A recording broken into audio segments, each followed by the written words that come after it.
Paramashivoham. Om Nithyananda Paramashivoham. Om Nithyananda Paramashivoham. Om Nithyananda Paramashivoham. Om Nithyananda Paramashivoham.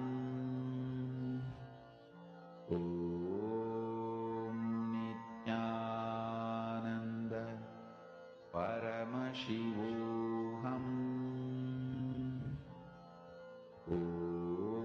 Om Nithyananda Paramashivoham. Om Nithyananda Paramashivoham. Om Nithyananda Paramashivoham. Om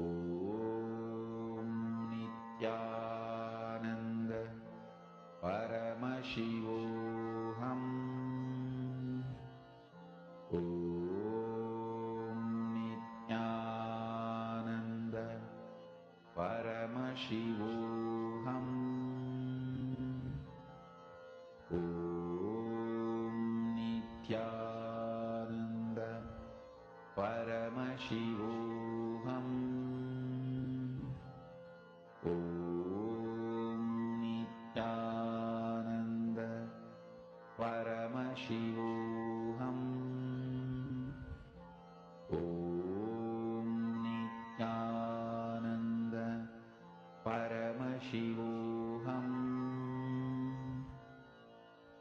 Om Nithyananda Paramashivoham. Om Nithyananda Paramashivoham. Om Nithyananda Paramashivoham. Om Nithyananda Paramashivoham. Om Nithyananda Paramashivoham.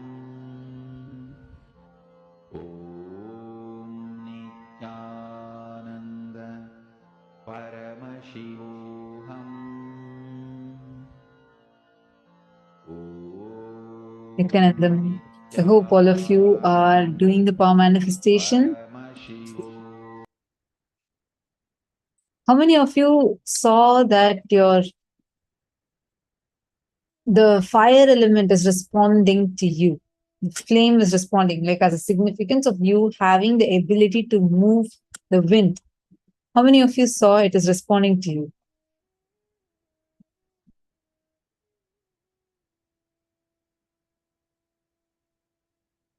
All right. Now we are going to enter into a very, very important session. In this session, we are going to be learning about who is Bhagavān Nataraja, the cosmic dance of Paramashiva, and the secrets behind this cosmic dance. Why is this cosmic dance? What does that signify? So let's learn the revelation now from Swamiji. Listen, I am in such a state now. I am going to make too many important revelations. The multi-dimensional logic of the cosmos I will reveal. Surely the binary logic cannot understand what I am trying to tell. Binary logic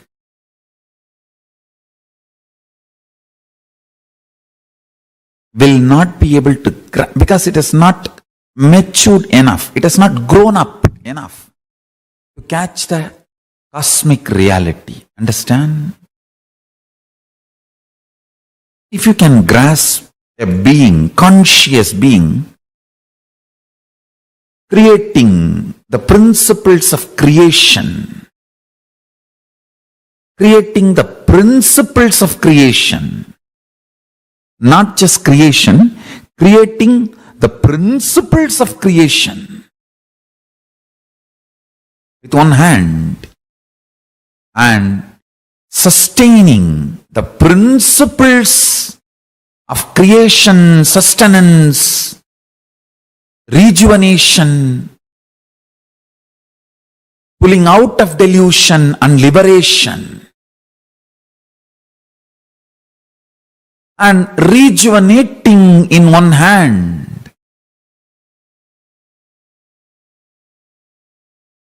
The principles of creation, principles of sustenance, and principles of rejuvenation, and principles of pulling out of delusion, and principles of liberation.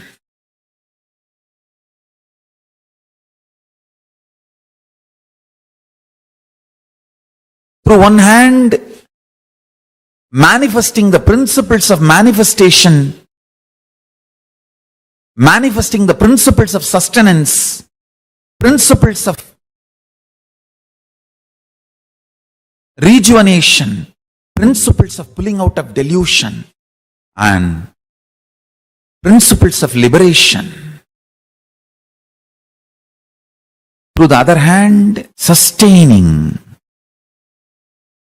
not just sustaining what is created, sustaining principles of creation and principles of sustenance. The other hand, not just destroying or rejuvenating, rejuvenating even the principles of rejuvenation. And through the thrown up leg, liberating, and the leg which is pressing the demon, Muyalaka, pulling beings out of delusion. Not just pulling beings alone out of delusion, pulling even the principle of creation, maintenance out of delusion. And with the leg which is thrown up in the air, giving liberation not just to the beings, even to the principle of creation, maintenance, rejuvenation.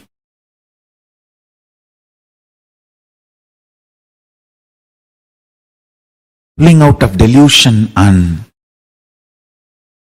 liberation.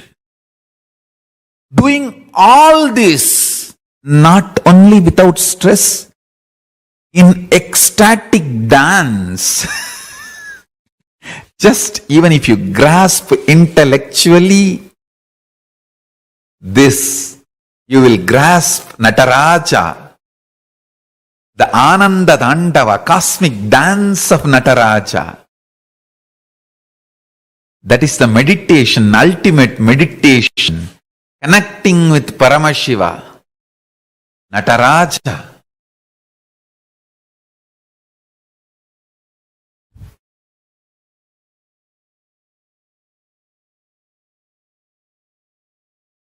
Ananda Tandava, bliss dance, Nataraja, who manifested from Ishana space of Ishana face, Phase, face, space. Listen carefully. All the other four, Satyojata, Vamadeva, Satyojata, Agora, Vamadeva, Tatpurusha, all these other are FACES, faces, and PHASES, spaces of Paramashiva. Ishana is face Space, space. FACE, PHASE, SPACE, all three. Chidambara. From the Ishana space, Nataraja manifests. Nataraja is the liberating principle.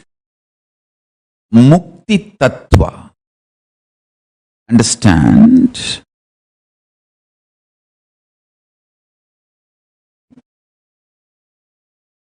Cosmic dance. Mukti Tattva of Nataraja. Cosmic dance of Nataraja.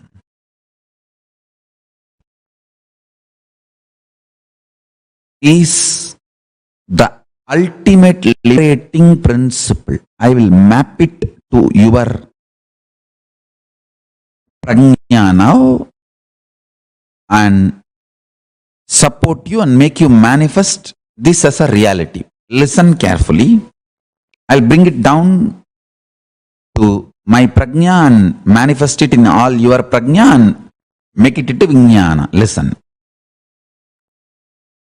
Paramashiva, when he was dancing, suddenly one anklet falls, but he is not stopping the dance. He doesn't feel stuck. He doesn't bother about the so-called perfection. Understand? He is an absolute perfectionist.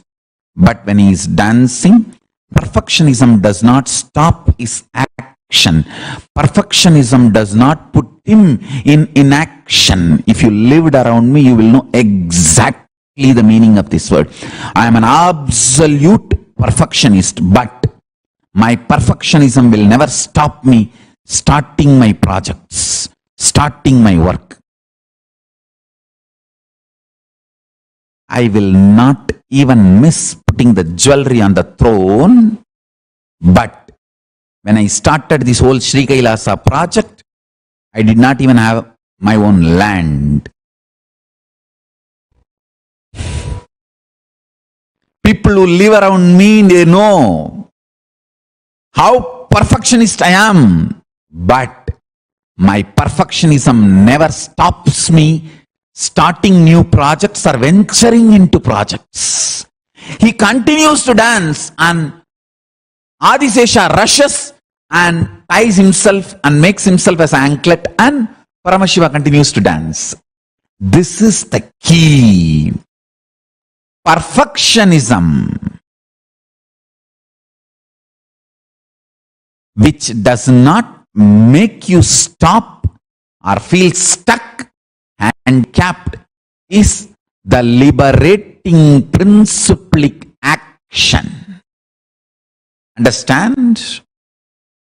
You cannot see more perfect than Paramashiva's Ananda Tandava. But when his anklet falls, he doesn't wait. He continues. In your life, either you give up perfectionism or you give up beginning, initiating, continuously moving. In these two, you give up any one. That is what is delusion. Listen, feeling stuck is the only sin in the life. Cosmos does not feel stuck just because of its nature of not feeling stuck. It manifests the space of perfectionism. Understand? Listen to what I am talking intensely. Intense action. Start 10 projects. If you are stuck, feeling stuck in one project, Go on be doing other 9. By the time you're pushing the other 9, this feeling stuck will dissolve. Understand there is no such thing as stuck in reality. It is always only feeling stuck. Eschatology does not exist in Paramashivam Jnana. Everything is ontology.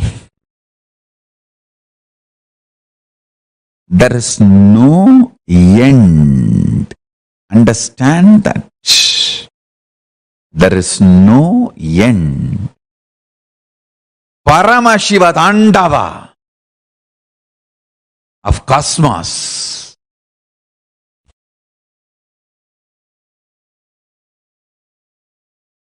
Its perfection is because it doesn't get stuck. Stop feeling stuck. Stop being stuck. You will manifest perfectionism. Understand.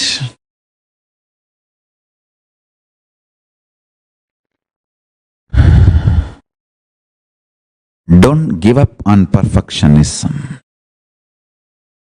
but don't stop actions. Binary logic teaches you, if you want to be perfect, start late after preparing everything. Multidimensional logic teaches you, only by your action you will reach the perfection. You will manifest the perfection. Do not give up on perfection, but do not stop acting. Understand, enlightenment is ultimate, not final. It is constant happening.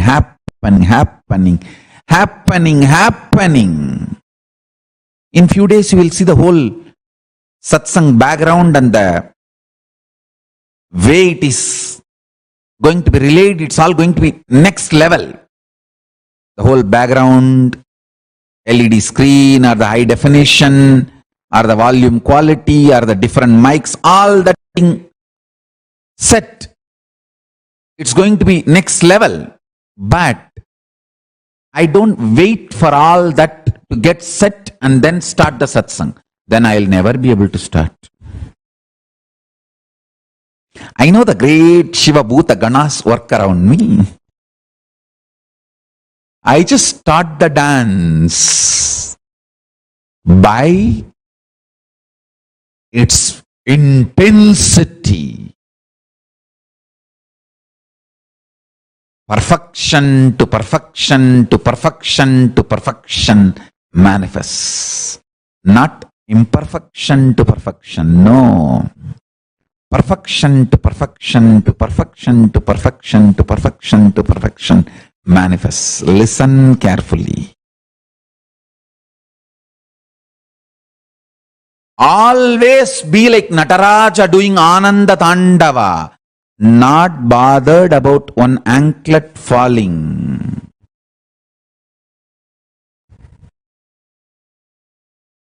Not bothered about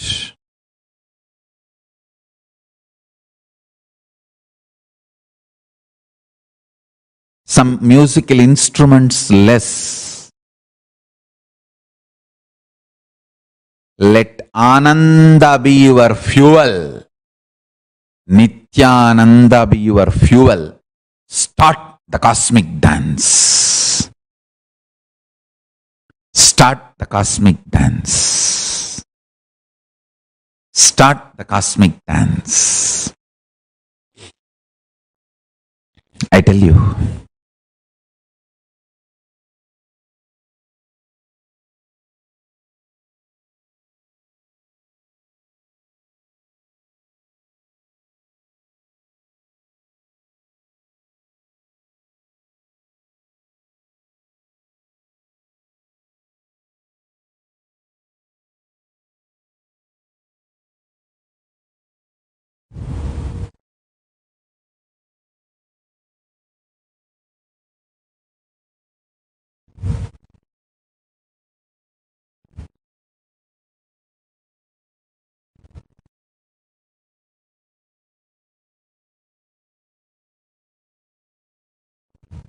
this principle which I am teaching today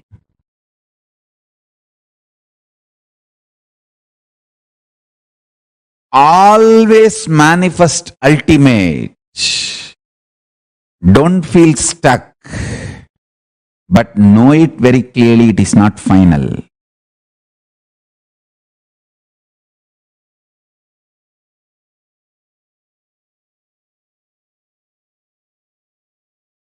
My publicly recorded biography starts maybe from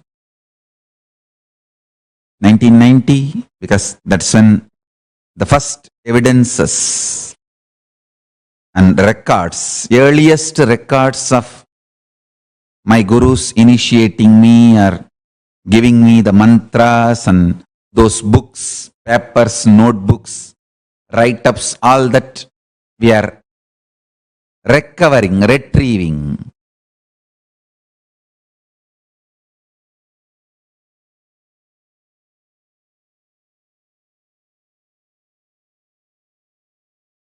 Earliest recorded public life.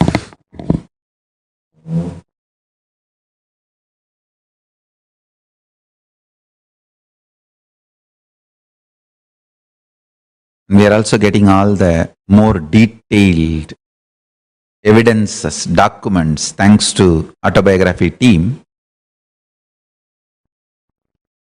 Understand, now everything looks so perfect, but I did not wait for perfection. Started. Start the Ananda Tandava, bliss dance of your life. When you start dancing, perfection happens. When this earth manifested, it was not like this, a perfect globe shape. But by rotating, it got beautifully aligned and became beautiful globe. Listen.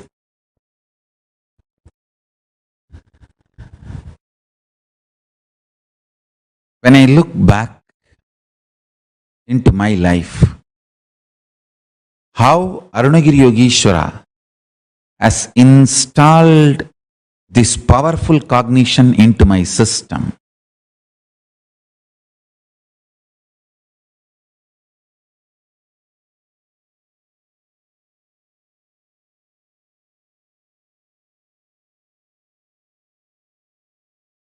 Do not stop the Ananda Tandava due to any idea of feeling stuck. Feeling stuck. If it does not stop your Ananda Tandava, it is only feeling stuck. If it stops your Ananda Tandava, you are stuck. This is the essence of today's satsang. Listen. Feeling stuck. If does not stop your Ananda Tandava, it is only feeling stuck. If it stops your Ananda Tandava, you are stuck. Don't stop Ananda Tandava, the cosmic life. Whether your actions to manifest the state of Paramashiva, space of Paramashiva, powers of Paramashiva, being of Paramashiva, superconsciousness of Paramashiva, KAILASA of Paramashiva, whether your actions to manifest health, wealth, beautiful relationships, career, success, enlightenment, mental health, happiness, whatever you think as your cosmic dance. Go on, go on, go on. Continue the dance. If you are feeling stuck, intensify the dance. That feeling stuck will disappear. If you stop the dance, slow down the dance, and feeling stuck will become stuck. Dangerous.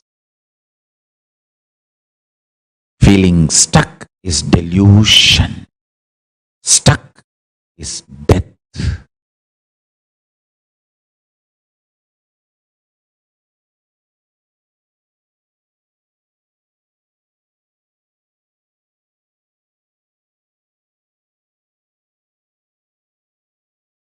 Don't stop.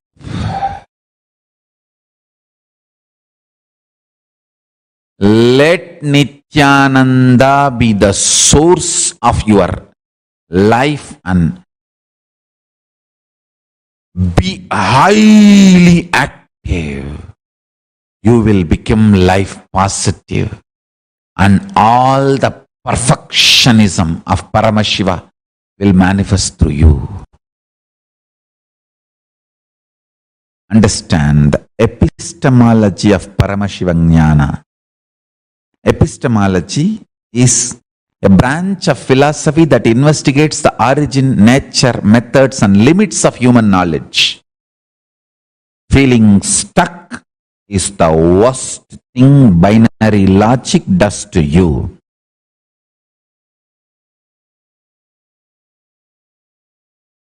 Even if you feel your whole life is a chaos, don't stop the cosmic dance.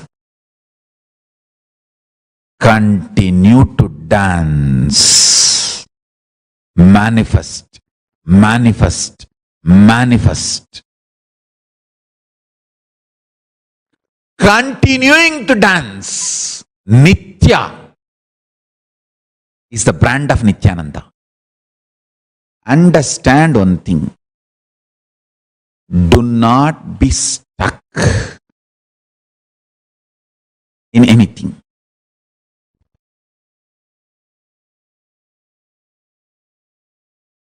Nothing is a bad decision in your life other than being stuck. Being stuck is only delusion, only trobhava, only negativity.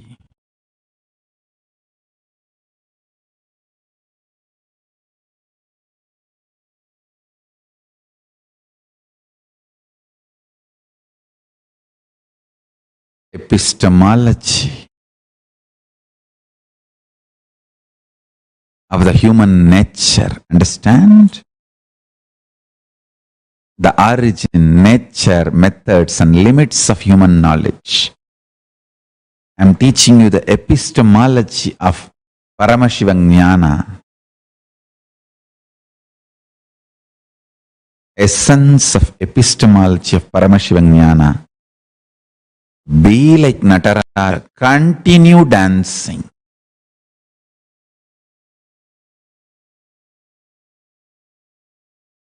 Continue dancing. Continue dancing. Be Nitya, eternal.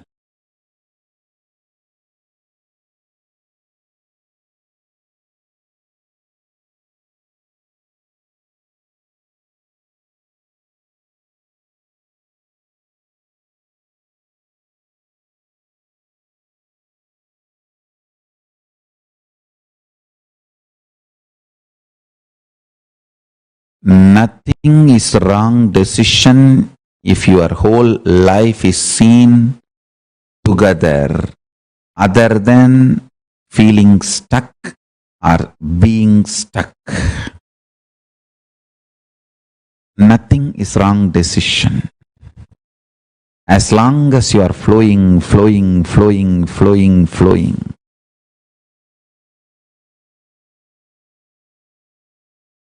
Nothing is a wrong decision. As long as you are flowing, flowing, flowing.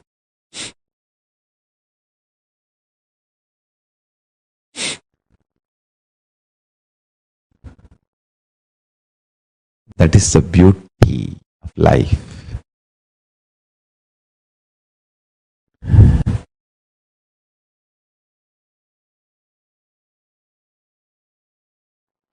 Paramashiva assumes form at many times, comes to earth for various reasons, and even goes and stays inside the civilization, inside the earth.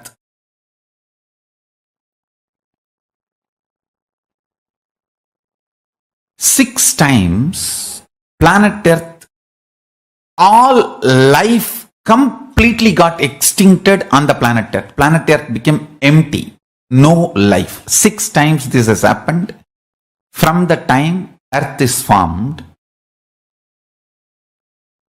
Every time Paramashiva sent life back to planet Earth, those 6 times only we worship 6 Abhishekams of Nataraja.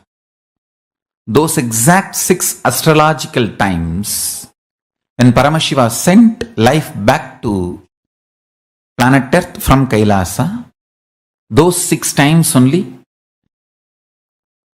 Please understand, 5 times complete extinction and 6th time he has sent and we are still here. And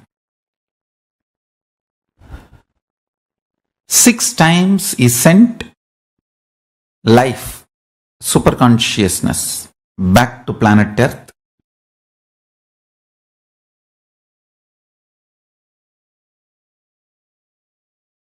Whatever level it is,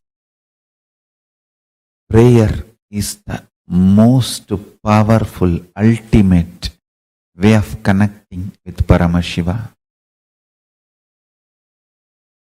Intense prayer, intense prayer, intense prayer, intense prayer. Connect with Paramashiva. Today, great day. Nataraja's first Abhishekam.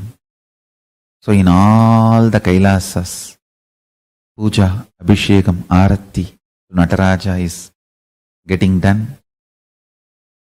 Nivedyams are offered.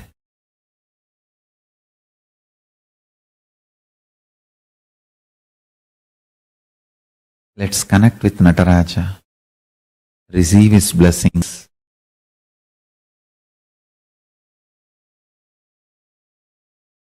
So nice to have wonderful Nataraja Abhishekam, Nataraja's Puja. Life is cosmic dance.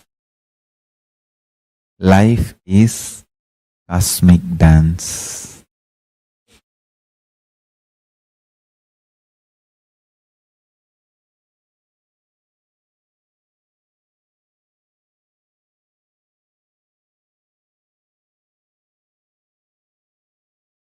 Nothing compared to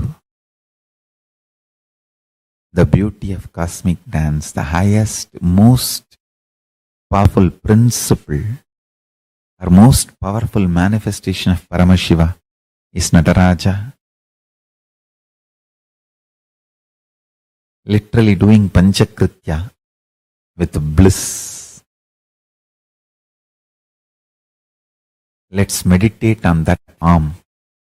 Nataraja. Connect with Nataraja. Paramashiva himself in the form of Nataraja. Let's connect. And this is the boon for all my disciples. You will experience Nataraja now. First, let us connect with him. Nataraja is real. He is the cosmic dance. And he is the cosmos. Connect with him. Let's connect with him. With the Mahavakya. All my disciples will experience Nataraja now.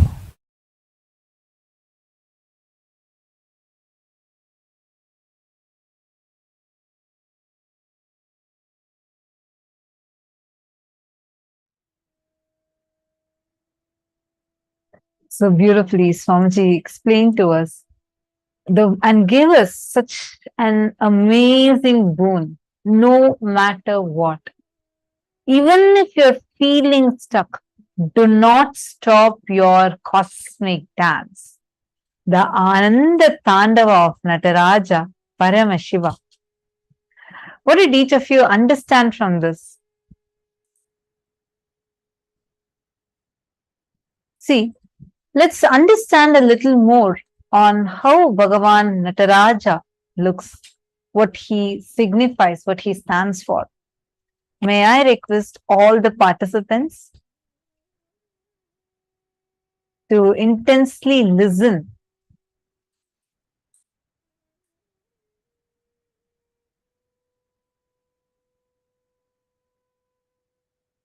Okay, there are someone named, okay, I see that there is someone unmuted in the female room. We're checking on it. I sincerely apologize for it. I hope now all of you are, all the other participants are muted.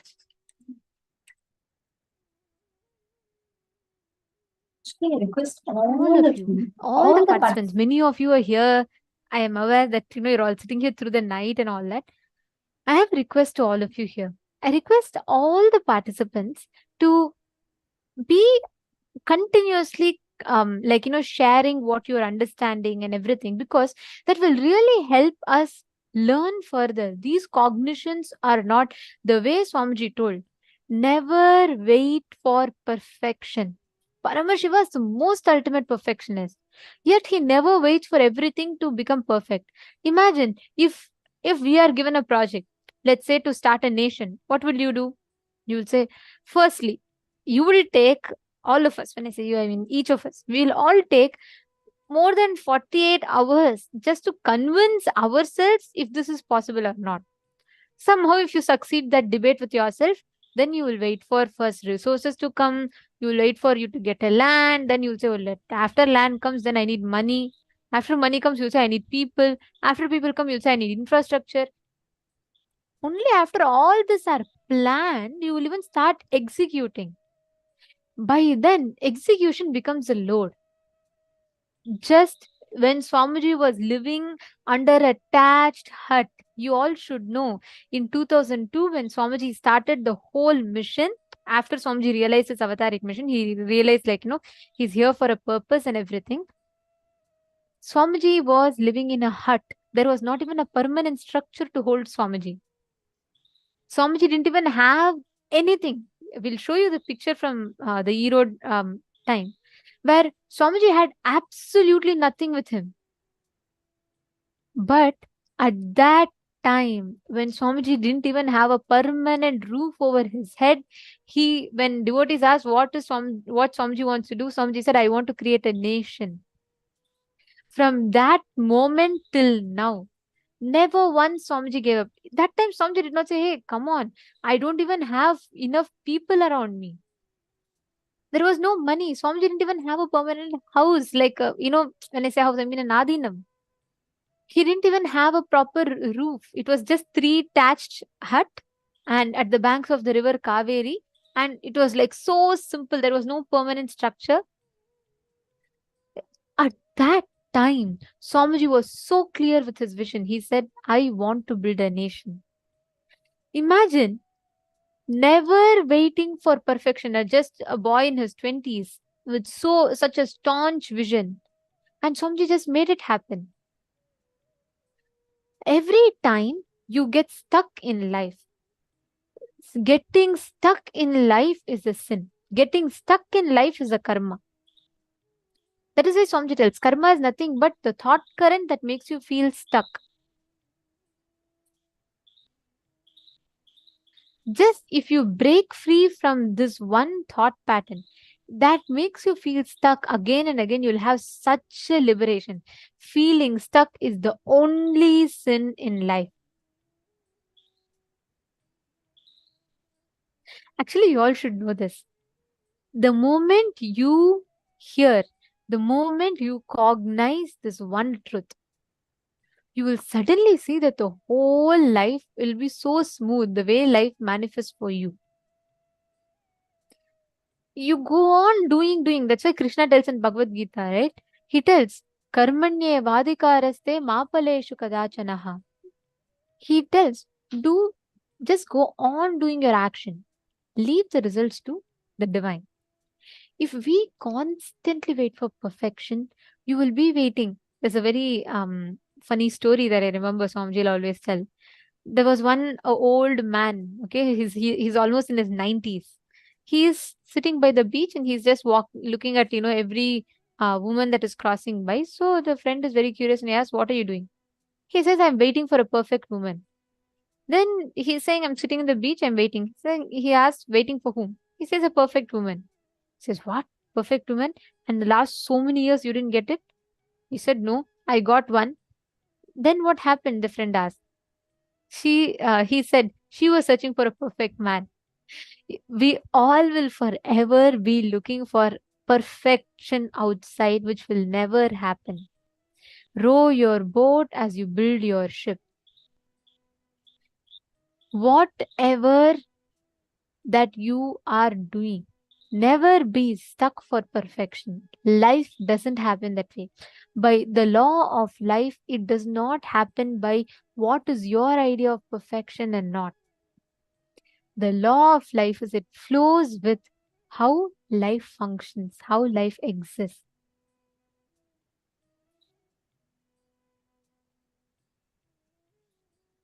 So if you just understand every moment, look where all in your life are you stuck? What are the cognitions that you are stuck? See, Nataraja, actually you all can see this form. This is the form of Nataraja. And this is the form in which Paramashiva performs the Ananda Tandava. Like Swamiji was describing the session, right? It is in this form that Paramashiva performs the Ananda Tandava. And continuously he is performing the cosmic dance. He keeps making himself available to the whole world. And he performs the cosmic dance. As you all can see here, this particular form consists of all the Panchakrityas. Srishti, creation. Sthiti, maintenance. Samhara, rejuvenation. Trobhava, pulling out of delusion, and Anugraha, liberation. All of you should see this form, okay? This whole form depicts how Swamiji was continuously never waited for all resources. You know why I'm telling this? This particular deity that you're all seeing, this form of Paramashiva as Nataraja, this deity you're all seeing, is personally hand carved by Swamiji. You all can see here.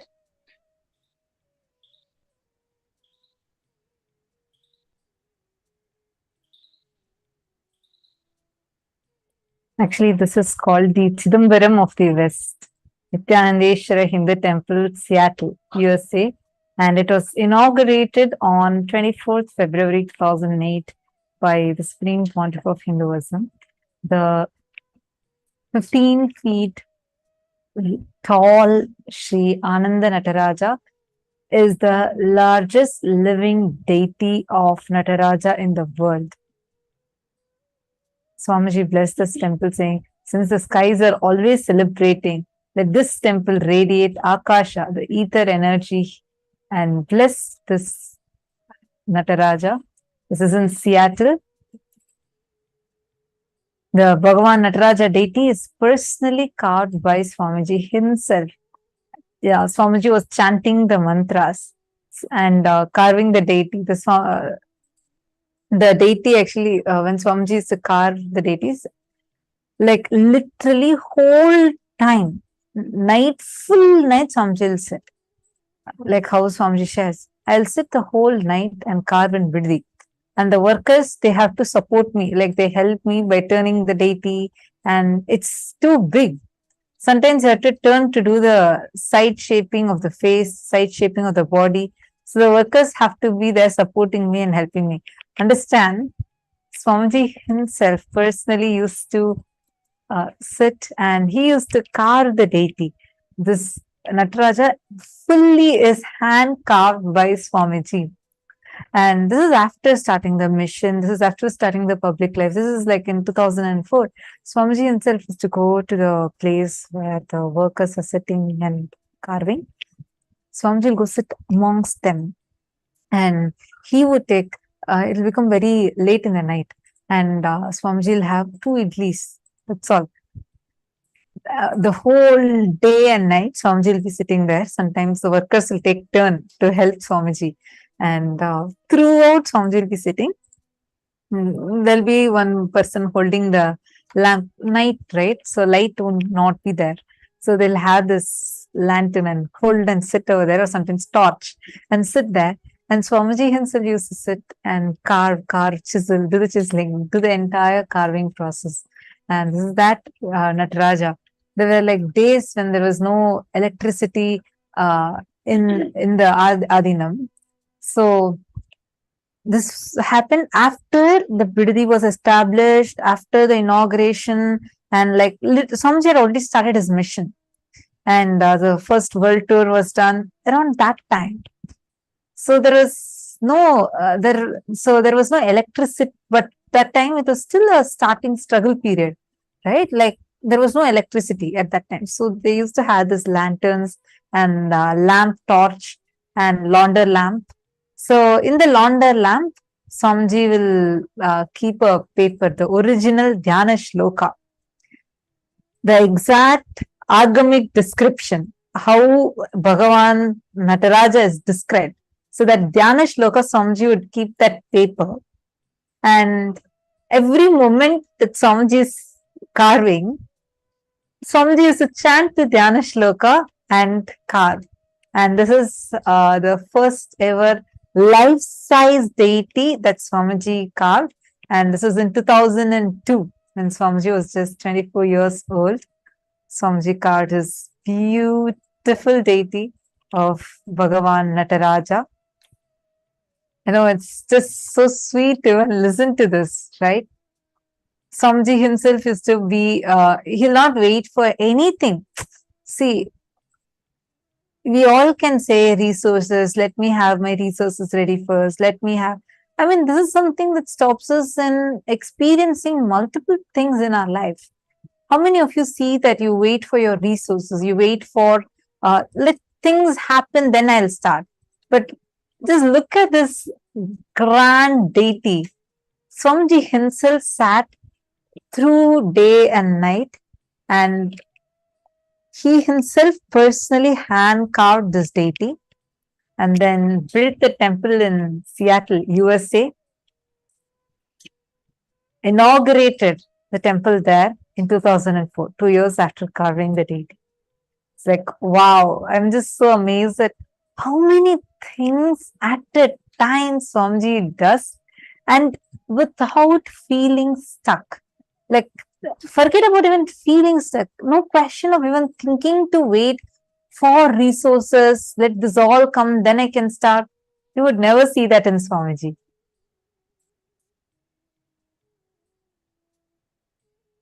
Understand? Like, actually, there's a beautiful quote here from Swamiji. All of you can see.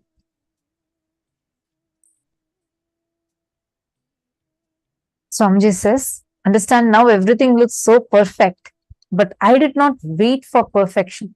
I started. My publicly recorded biography starts maybe from 1990, because that's when the first evidences and records, the earliest records of my gurus initiating me, of giving me the mantras, books, papers, write-ups are available. Start the Ananda Tandava, bliss dance of your life. When you start dancing, perfection happens. Always manifest the ultimate. Don't feel stuck. You all can see this image. The left one that you're seeing is a box of Rudraksha malas and Rudrakshas used from childhood by Swamiji. And when we say childhood, it's not just like from the age of 10, 12, like that. No. From Swamiji's birth, literally, Swamiji has been having all of these from his very young, when Swamiji was just 2 years old, 3 years old. These records are available from that time itself. The right side, what you're seeing, is a traditional mala, necklaces that Swamiji wore on his spiritual tours to Sabarimala and which is a shrine in South India dedicated to the Hindu god Ayyappa, energy of Bhagavān Paramashiva and Mahavishnu, which are worn by the yatris during their spiritual practice and pilgrimage to Shabarimala.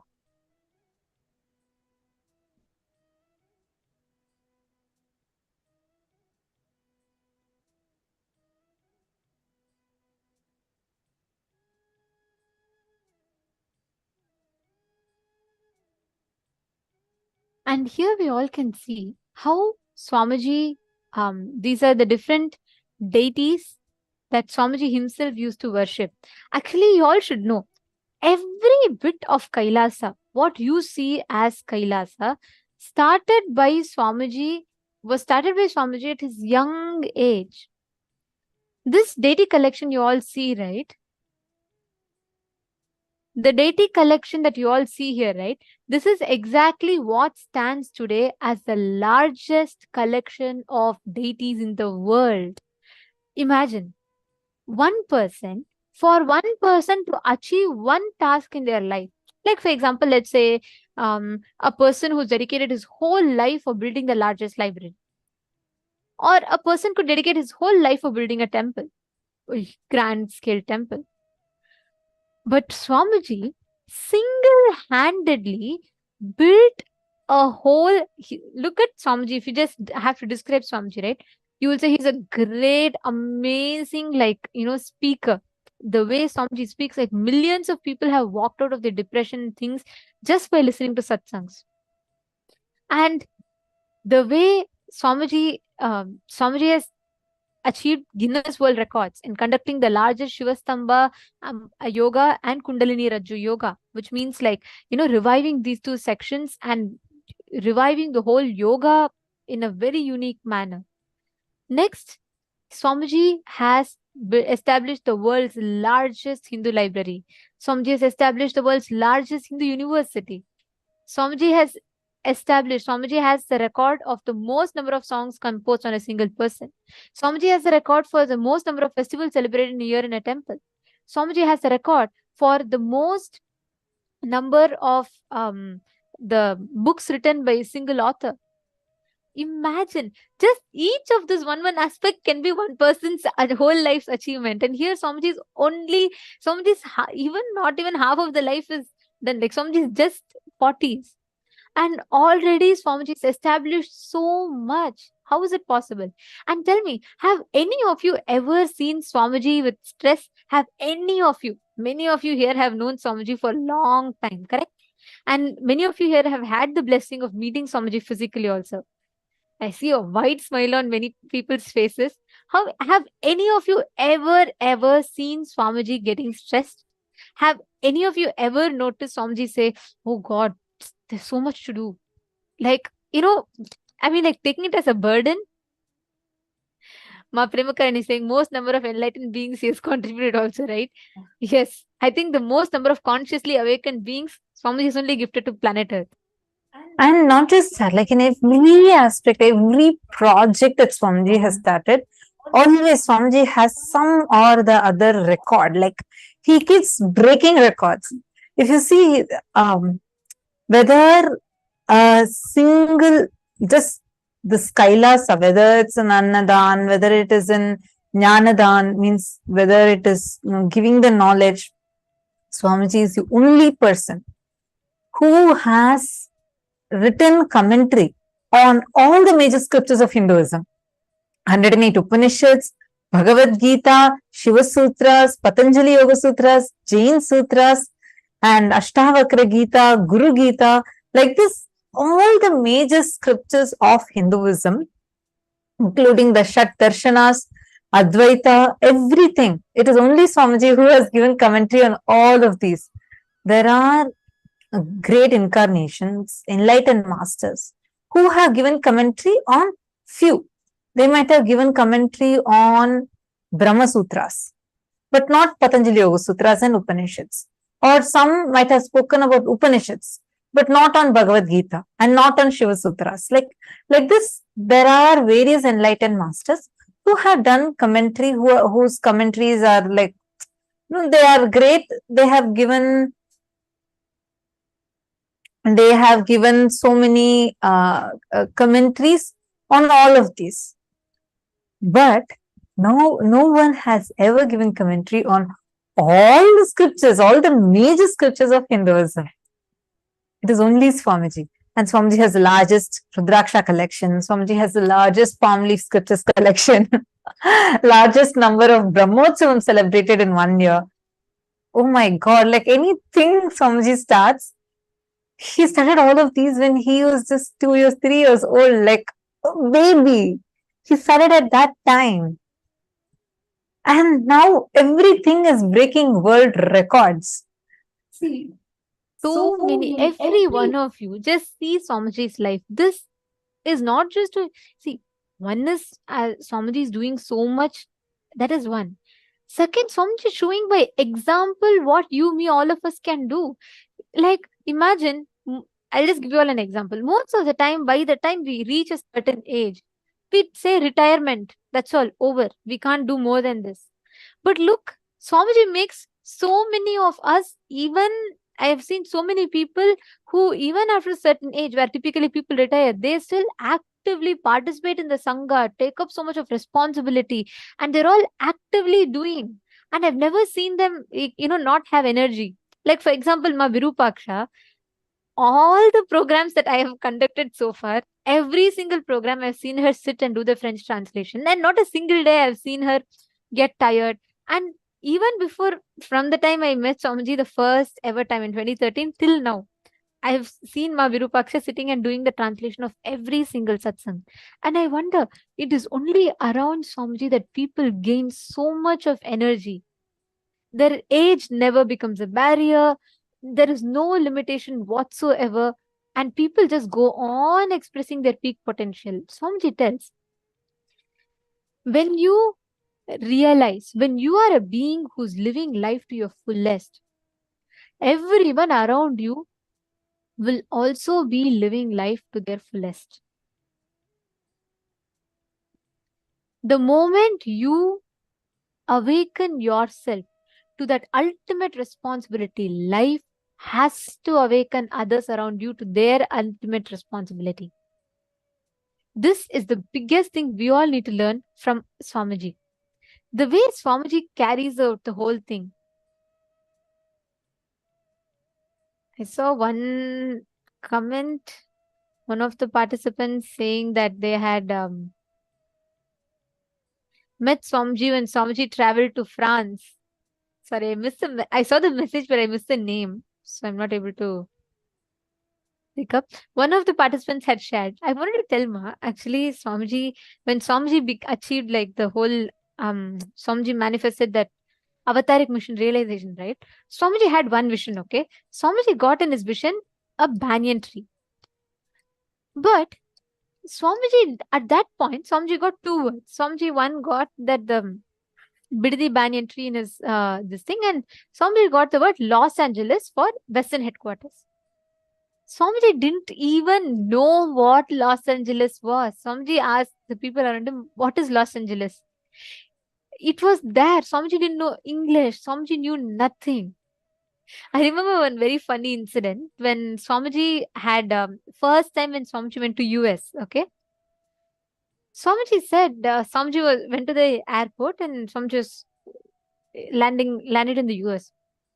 The person who was checking all the visas and everything, the immigration officers, they looked at Swamiji. Swamiji is just like a young man in his 20s. Like he could just be like any other college going kid in the US, right? Swamiji was just in his 20s, and Swamiji was wearing saffron robes, and Swamiji was like having this curly hairs, big kumkum with turban, everything, and he looked so not normally dressed, like as normal people would dress. There was no jeans, there was no cool t-shirt, nothing. So these immigration officers, when they looked at Swamiji, they were like, he's just coming for the first time. Their stereotype of what Indians are. So they had their own judgments about it. And especially when they saw Swamiji in like saffron robe. So they looked at Swamiji, a young boy all by himself who's coming to the US. And Swamiji, at that time, Swamiji was not even so proficient in English or anything. So they looked at Swamiji and they thought like, okay, let's read this thing. And they said, are you very confident that you can come into this thing with this kind of clothes? You're coming to this country with, this type of clothes and everything. So they were just trying to ask Swamiji very subtly like that. You know what was Swamiji's reply? Swamiji just looked at the immigration officer. Swamiji is coming for the first ever time to US. Swamiji looked at them and he said, give me 1 week. I will make this as a fashion trend in America. Today, look at it. Half of the US. How many people wear our saris, Trinetra Tilak so proudly? Every time I see people of, who have come from a completely different background, and when I see so many people wear this saris, Trinetra Tilak, Kandi, Rudraksha. We went to United Nations wearing our sari, Kandi, Kotumala, Rudraksha, Trinetra Tilak. That is Swamiji. Yeah, actually, I just wanted to add to what you're saying. Especially when Swamiji went to the US the first time, right? It was not just going to US for the first time. We need to understand the background a little more. First of all, Swamiji was from a village boy. Usually, especially Indians would know, if you see any foreigner, like anyone who comes from a different country, then you start feeling a kind of shy, reluctant feeling, low feeling, or sometimes cultural shock you'll get because the cultures are completely different. And in the period where Swamiji, this what we're talking is 2003-4. This is very initial period. Swamiji just started his mission. And it's like 1 or 2 years since Swamiji started. That's it. Does not know English. Does not have any kind of a background. I know many of you are shocked. Swamiji did not know English. Like to talk like this. Now Swamiji has gone to the extent of coining words in English and playing with words. But at that time, Swamiji didn't have English, didn't know English. Swamiji had never traveled outside of India. So this is like first time in all of these, have anybody in that position would be feeling so reluctant or like low or kind of like a, cultural shock or shy feeling. Swamiji was out there. When the immigration officer asks this question, Challenge is saying, give me a week, I will make this as a trend in America. Now we can see so many of us so coolly wearing Rudrakshas, wearing Trinetra Tilak, and everyone wants to wear his traditional clothes. But this is how Swamiji started. Like in every aspect, you would see there will be nothing that can stop Swamiji. And I'll feel many times whenever I see this word unstoppable, I feel like that's Swamiji, like literally. Yes, the way how Swamiji is, it's just like, wow. All right. So now this is what all of us need to start living in our lives. Live this Ananda Tandava of Nataraja, Paramashiva in your life. Do not feel stuck in life. Do not deny your possibility by you feeling stuck in life. That's the key. What matters, right, is that you not feeling stuck. Look back in your life. See, where all were you stuck? Levaya, you asked about what Swamiji said about karma. Karma is nothing but you getting stuck. That is the karma in life. Stop being stuck. See, sometimes what we do, we say, all right, I can't do it perfectly, I'll just do what I know, that's all done. That is also wrong. You see, being in status quo, waiting for suddenly somewhere everything to become perfect someday and you waiting for it is also wrong. Both are not the right ways. Doing simultaneously as you do become perfect is the way that Swamiji has told. Can I request each of you to look back into your life and pen down Where all do you wait for perfection? You stop the whole thing for perfection. Pen down 11 major areas where you are feeling stuck. Take a few minutes. I request each of you to do it.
whatever areas you have addressed as the places you're getting stuck in. Look back into those and see where exactly you are stuck in that, and how you can break free and come out of those places, the situations, or the aspects, areas in which you are stuck.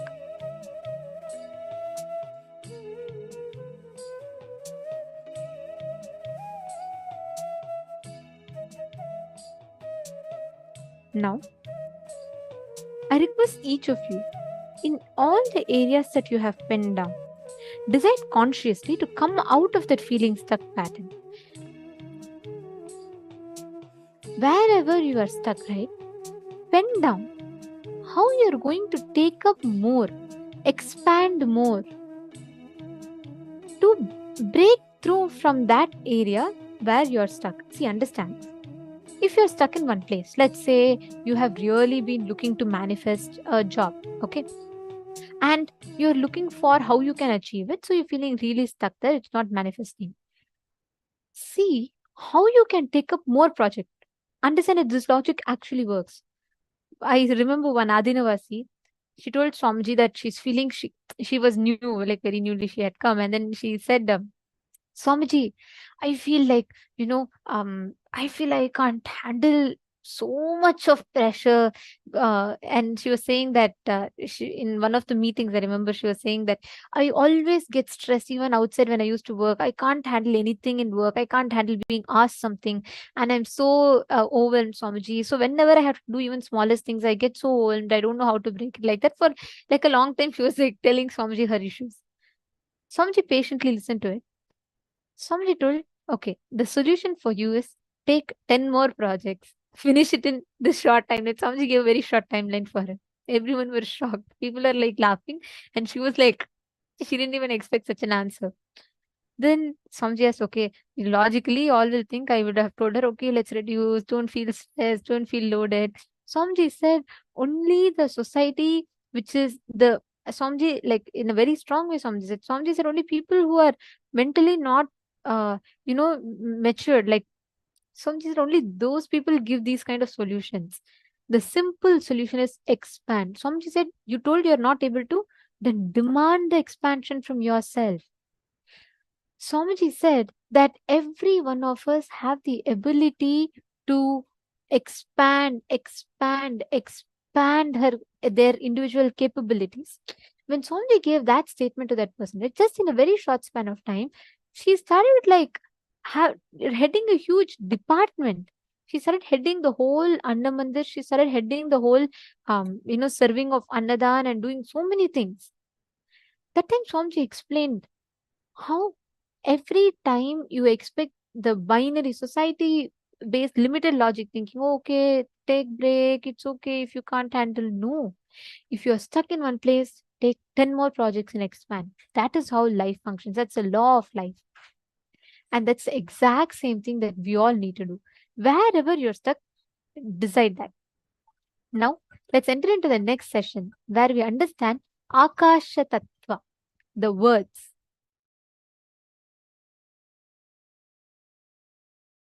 Space, kasha. Let me use exactly the word Mahadeva uses. Akasha is modern Sanskrit word. In original Agama, the word kasha only is there. There is a possibility in that palm leaf. Sometimes this corner of the palm leaf gets broken. So, anyhow, whatever available, even the palm leaf breaking is his action only. So what he left it for us to understand, from that the word kasha only is there. So let's use that, that's all. Space, simple understanding, where length, breadth, depth, time, all these are dancing, vibrating. That is the aspect called space. It's a very simple understanding, but now I'm going to give you how understanding space is going to have some use for you.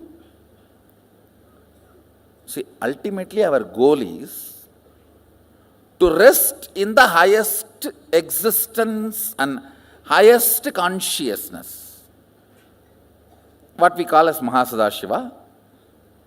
See, these simple words, feeling suffocated, irritated, I am not okay with all these simple words, only by uttering them again and again, you create that feeling. How many of you understand this?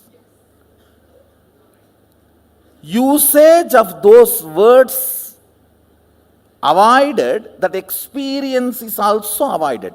How many of you understand that? So, can you take 2-3 minutes and pen down, listen carefully.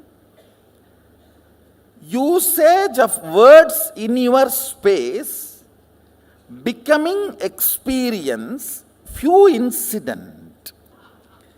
When you started using these words, cherishing these words, and manifesting those experiences in your space.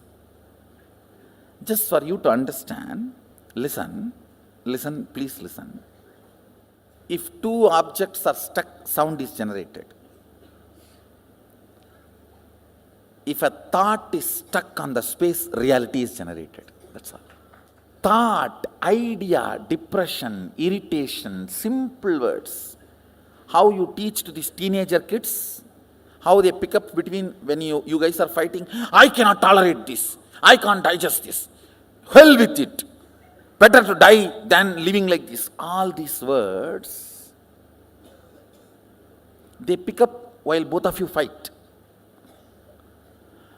And when they use that word on their space, they generate that as an experience. You yourself have done this crime against you. First time when you did this crime, try to remember and pen down. See, where you could have avoided the word and avoided the experience, that is called freedom. You chose the word and chose the experience. After that, even if you don't choose the word, experience does not leave you, that's called marriage. Bondage. Understand?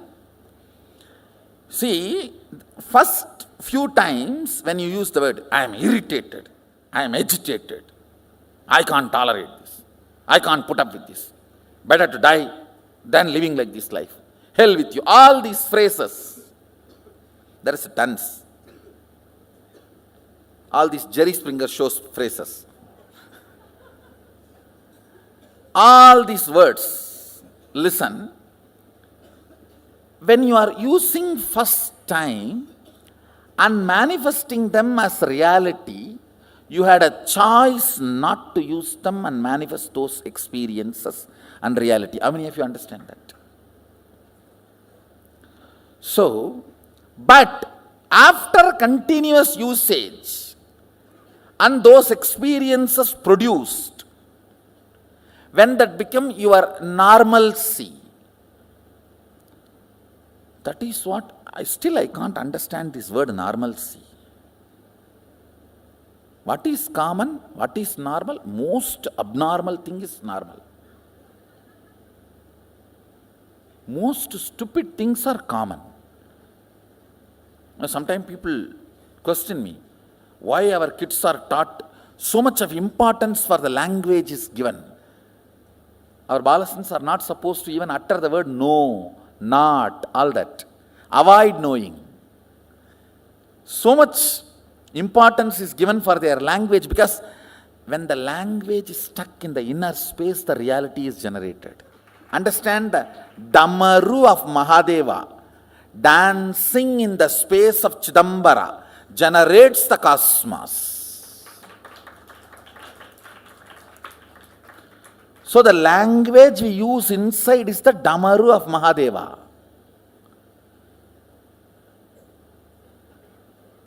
Whatever is generated here becomes reality. Just remember 1 or 2 incidents and write, so you will understand when you started doing this big crime against you, using strong words and generating those ideas and experiences in your inner space stupidly. And same way, even when you use the good words, generated good words or generated bad words, when they hit the space, they become real. Whatever makes the word into real is space. Akasa, Kasa. You are an adult. You can choose your words. Try to write both experiences so you understand how initially the word you generate in your space manifests reality. These three words. Taharakasha, Chidakasha, or Katakasha, or Mahakasha. This has two words, Chidakasha and Katakasha, both. Why I am using both words, If you don't manifest what you want as a reality in your space, it is called Katakasha. If you manifest your life as you want, it is called Chitakasha. The state, space where you live. The state. Space where you operate. As of now, all of you are operating in this Nithyananda Sabha. Am I right? So this is called Katakasha. If you don't manifest what you want as reality. But if you manifest what you want as reality in your breathing space, it's called Chidakasha. Conscious space. Katakasha means mud space. Katam is a mud pot. The space inside the mud pot has no use. The mud pot has any use of the space inside? No, you are saying Katam. No, Katam is used for us, not for mud pot. For mud pot, it is a beating. No, he is trying to show, no, there is a use, Gatam. Gatam music is used for whom? For us who generates, not for the Gatam. In your space, listen, your state is Taharakasha, where you exist, Taharavidya. Taharavidya means the knowledge of enlightenment, science. Now, whatever I am talking to you, all this can be classified as Taharavidya. Precisely, if I have to translate that word, grounded in existence. Tahara. Grounding you in your soul, Atman, enlightenment, is called Taharavidya. Where you are grounded is called Taharakasha, the space of your life, alive. Your state. The words you generate there and hit you decides the state you are in. Feeling experienced, expanded, joyful, or suffocation, all is within this. How many of you are understanding?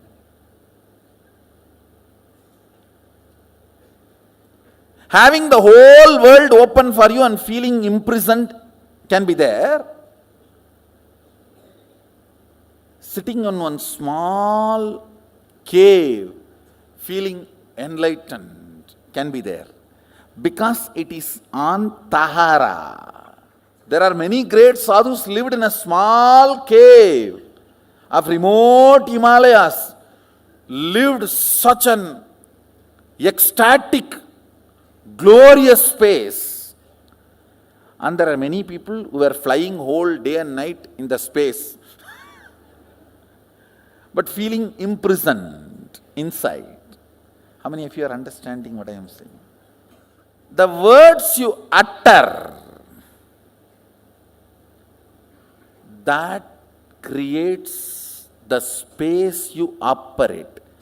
That makes your breathing space as Katakasha or Chitakasha. Chitakasha means consciously generated space. Means if you are uttering all the words consciously, tuning to your life's goal, you create Chitakasha.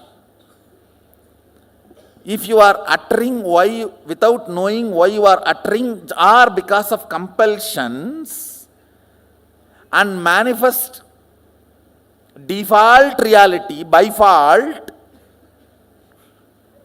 That is called Katakasha. Listen. Default reality is Katakasha. Conscious reality is Chitakasha.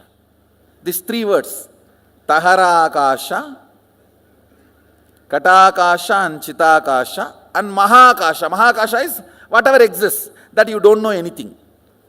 One good thing about Akasha is it can never get corrupted. It can be easily programmed. Like electricity cannot be corrupted. It may be helping you for last 100 years, but it will not bother to kill you in 1 second if you do something wrong. Same way it may be killing so many people in so many places if something wrong is done. It will not bother to help you if you do it proper circuit. No qualities acquired, no favoritism and no corruption. That's the quality of space. No favoritism, no quality acquired. It is all about what you want to do from now. That decides the whole programming of the space. That's all. See, only when you are initiated, you use your will.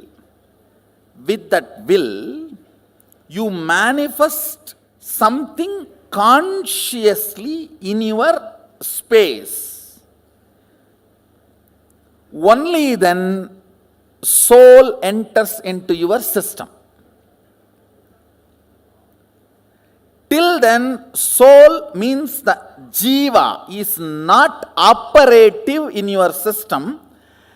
Your body is alive and functioning because of the Vatavarana, not because of the individual soul.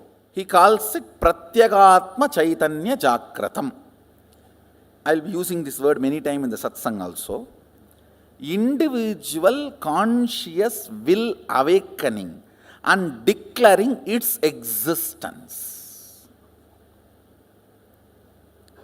If you know, yes, I exist and I have this as a problem, this as an inspiration. Even if you have a problem, it's okay. But your individual will should perceive the problem, only then it will start cracking the code. Understand? The Katakashic existence is called accidental existence. You need to use your will persistence ferociously. You need to break the laws of Katakasha, that is called tapas. Breaking the chains of your Vatavarana by will persistence is called tapas. More tapas, more alive you will feel. That is why in Hindu tradition, if somebody wants to become a king, he will not enter into politics. He will retire to forest and start meditating for 12 years. When he becomes alive and walks into the city, the elephant comes and puts the garland and carries him and puts him on the throne of the king. Whether conquering infrastructure or internal structure, breaking Katakasha by your will is the only thing any human being need to do in the life. Katakasha is the accidental ambience you are breathing, which gives the illusion or delusion you are alive. Your existence is given a delusory idea that you are alive because you are breathing. You are made to believe you are alive.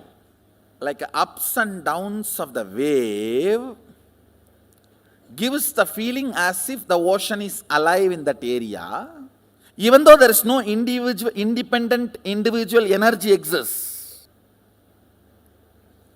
Listen.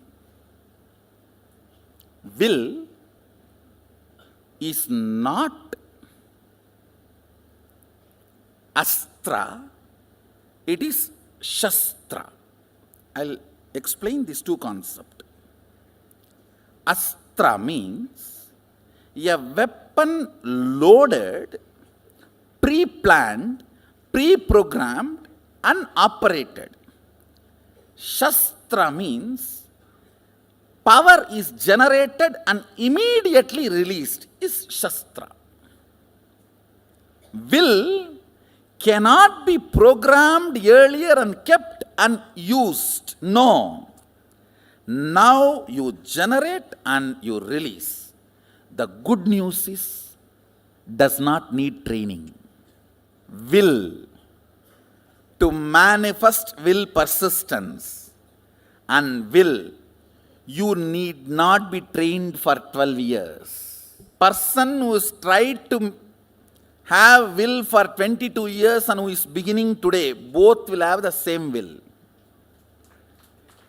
Because will is the weapon from the space which cannot be programmed. Listen carefully. Subtler and subtler you go, they can only be less baggaged, programmed. When you are going in bullock cart, you can carry the whole city. When you go in bus, you will have to reduce. When you go in train, you have to reduce more. When you are going in the flight, it has to be reduced a lot more. If it is jet, you can only carry pills. The subtler and subtler you go, baggage, the past patterns, compilations, judgments, concepts are not allowed. Understand, Mahadeva very clearly says, state, space, manifestation, all the three does not need pre-training. Because it is fundamentally based on the space, will power, will persistence is enough. Means you deciding now, from now what I want to do only matters. Till now what I have done does not matter. Understand, past, the good news I have for you. Past is irrelevant when you are working with the space, Akasha. Present is too relevant when you are working with Akasha. Clear?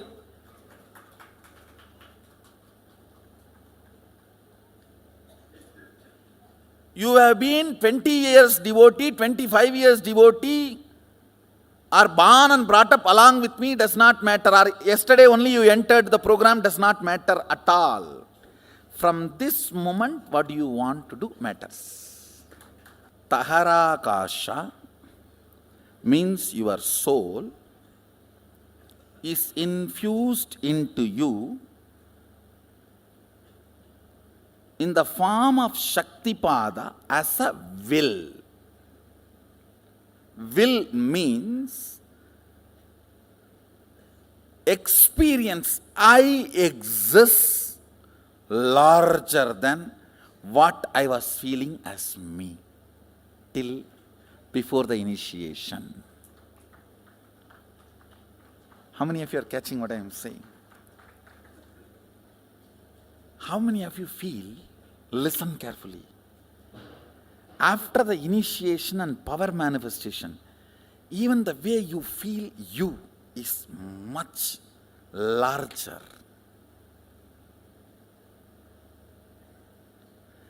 That only manifests into Katakasha and makes it into Chidakasha. If you don't manifest power your Nithyananda Sabha is Katakasha. If you manifest power, your Nithyananda Sabha is Chidakasha. Signs of initiation. Diksha. This word Diksha need to be understood. The word initiation is too superficial for Diksha. If I have to translate exactly the word Diksha into English, breathing life, infusing life, the frequency of your will existence, raised to the level of frequency of will persistence, to become the realization of will, reality, realization. Understand? Tahara Akasha, breathed, Guru breathes life into Tahara Akasha. With that you start that will persistence. With the will persistence you start manifesting. Not only powers, even the life as you want. Kata Akasha becomes Chita Akasha.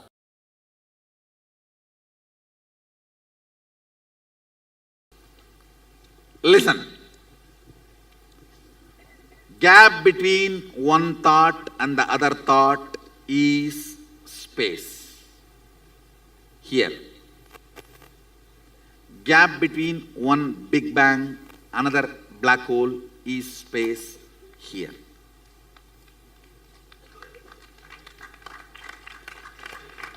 Listen. Listen carefully. LBD, active.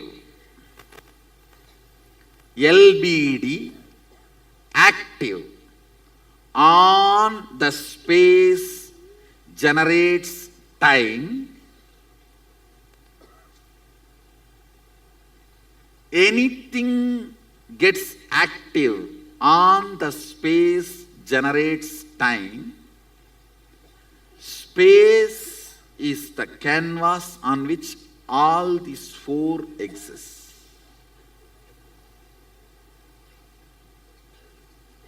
Listen. Whenever a mass rotates, it creates gravity. Whenever LBD gets active, it generates time. Where all four exist is space. Because you have space inside, you are able to perceive everything. Because there is a space in the cosmos, all the generation, maintenance, destruction, delusion, liberation happens.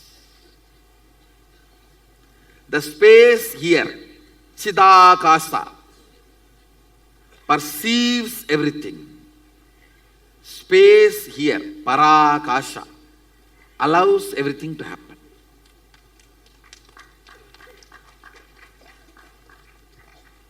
Little more.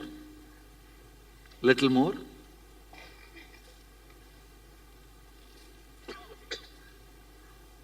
Eyes receive information, digitize it, I should call biodigitizing. Sense it, it hits at one space and the response comes back. For example, you see the snake, response of let's run away or beat. The spot where this information hits and the response comes back is called space, Akasha. The spot which responds to information is space. If the thought, the gap between one thought and the other thought is too little, you do not perceive the existence of space. If there is a more gap, you perceive the existence of space. It's like if you are taking 2000 files, quickly you have to come back. If you are taking only 2 files, you can spend time with him. Ability to spend time with him is called luxury, Lakshmi.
Nithyananda. Hope all of us understood about the science of Akasha Tattva, space. How does space actually work? I hope all of us understood that.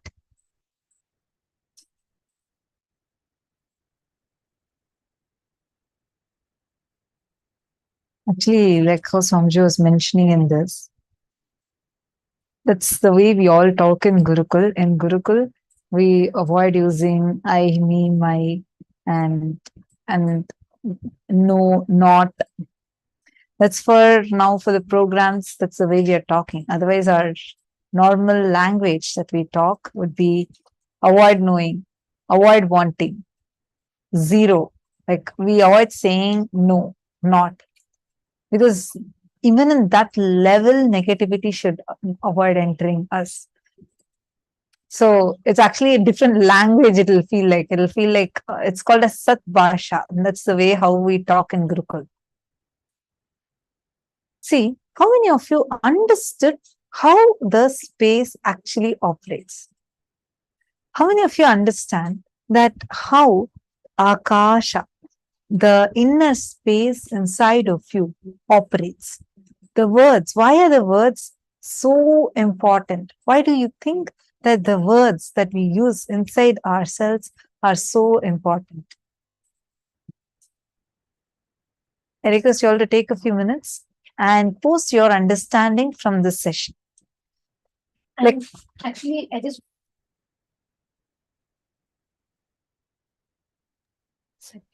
wanted to add one thing to it. Like Swamiji said, the way we constantly keep repeating, we make a certain experience a certain way to us. The more and more and more you keep repeating the same word, you create that experience to reflect that same in you. What you tell, utter again and again. How many of you are understanding this? Could you all put yes in the chat?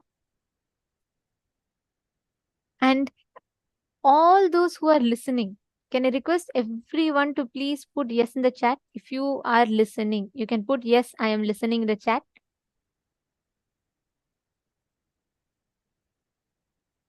Come on, can I please request each of you to post? How many of you are listening? Yes, okay, I see now. All right.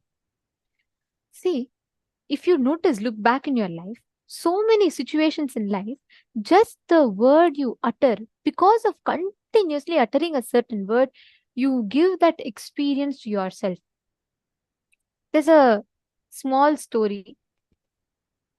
Once in a small town, a sage visited the town, and as he passed by a small hut, a woman came to him running and begged him to pray for her critically ill child.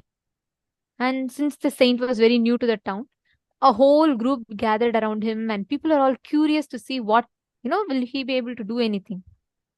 So the woman brought the sick child to him and he chanted the prayer over the child. Then suddenly from the crowd one noise came. Do you really think your prayer will help when the medicine itself has failed? After all, your prayer are just mere words, yelled a man from the crowd. The sage looked at the man and he said, You idiot, you have no idea what I'm doing. So just shut up and get out of here. The sage yells at the man. The man is shocked. He's like, How can a sage talk like this? And the man was furious. His face became hot and red. He looks at the sage and snaps back. How dare you speak to me like that? He fumed.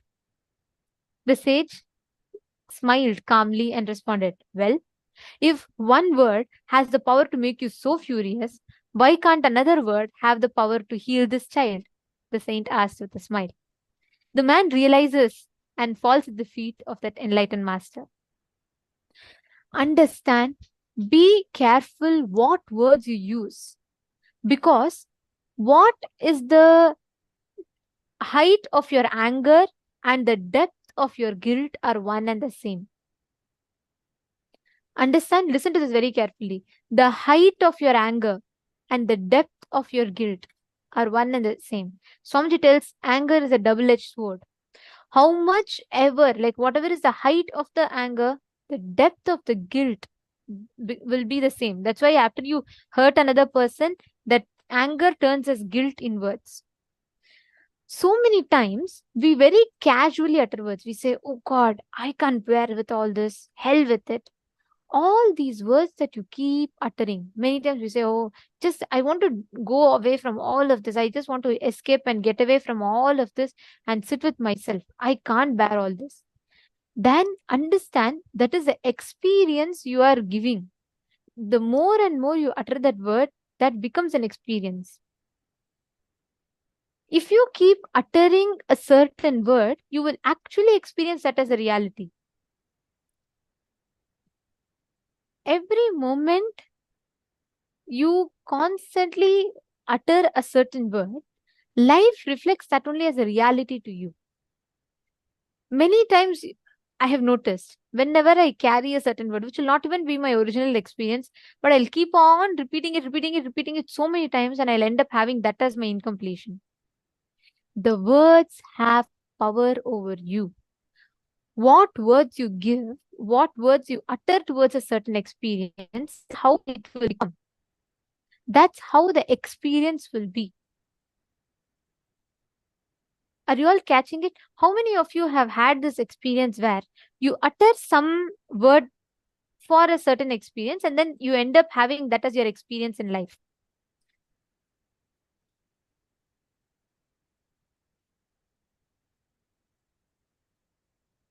Understand that means in all those situations, if you just visit back, you will notice this is the exact thought current. At some point, some situation, we utter words constantly, unconsciously, we go on uttering, we go on cursing, we go on uttering. And that is what becomes the experience in life.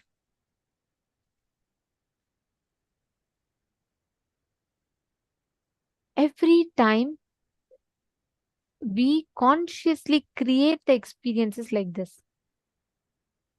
Are you all understanding? This is what Swamiji revealed as Akasha Tattva.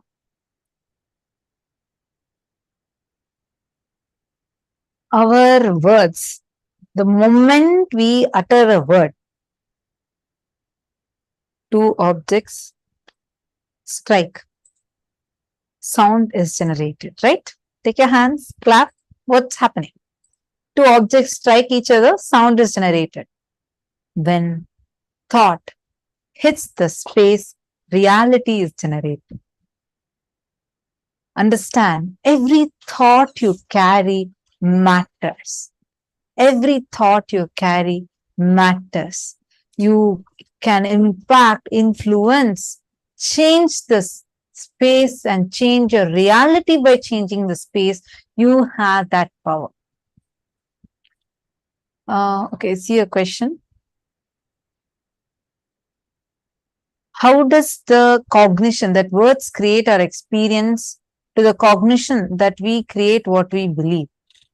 Actually, Akash Jeronemasaya, the words you cherish inside you directly influence and impact what you deeply cognize inside yourself. If, for example, you are trying to avoid a particular situation, let us say deep inside you, you're believing strongly that something is not going to happen.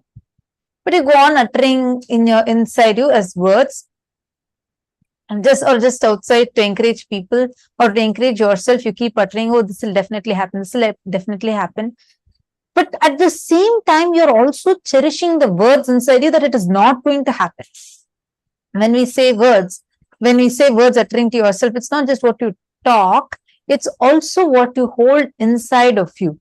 So what kind of belief you have is the type of words you will be cherishing inside you. Otherwise, you'll be cherishing two conflicting thought currents at the same time. Only confusion will be your reality. Understanding? So the words that we cherish inside of us is going to be from what we have as a belief inside us. Okay, now all of you, before we continue further, I request you all, take a few minutes and I request every one of you to choose at least 5 of your friends. Tell them, share with them this understanding you have received. Any 5 people. What understanding and click you received from this session about how your words, the words we cherish, is the reality you're going to generate. Like it directly influences the reality you're going to generate. Can you take any 5 people and send them this understanding you got just by sharing with them that I'm attending this program. I just want to share with you a click that I got. 5 people. Because once you send them a simple WhatsApp message, they would start asking you. Sometimes they may react to you. Sometimes they may ignore your message. Sometimes they may ask you some questions. But through any ways they do, you are going to be having, through the power of your space, see, you will very clear, because this is going to be a conscious action. You will also see how whether their reactions are going to trigger another reaction inside of you. Then when you are sending a message to them, the words you are going to carry inside you matters, because the words you generate inside you is exactly what is be the response from outside too. So can we try this? Can I request all of you? Just 5 people. Can you all choose? Any 5 people. You can invite them. Please invite them for the program. Let them also come and join. This is a free program. Swamiji has made this program available for free.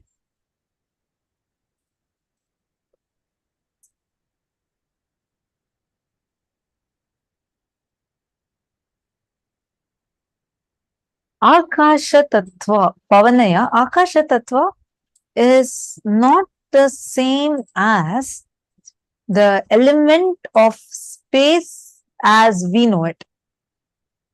The Akasha that is also part of this.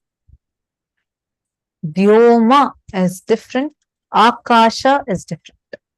Vyoma is part of the 5 elements.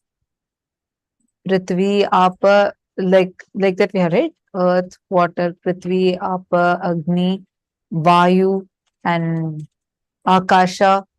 All of these 5, in that what comes as space is different than what we call as space over here.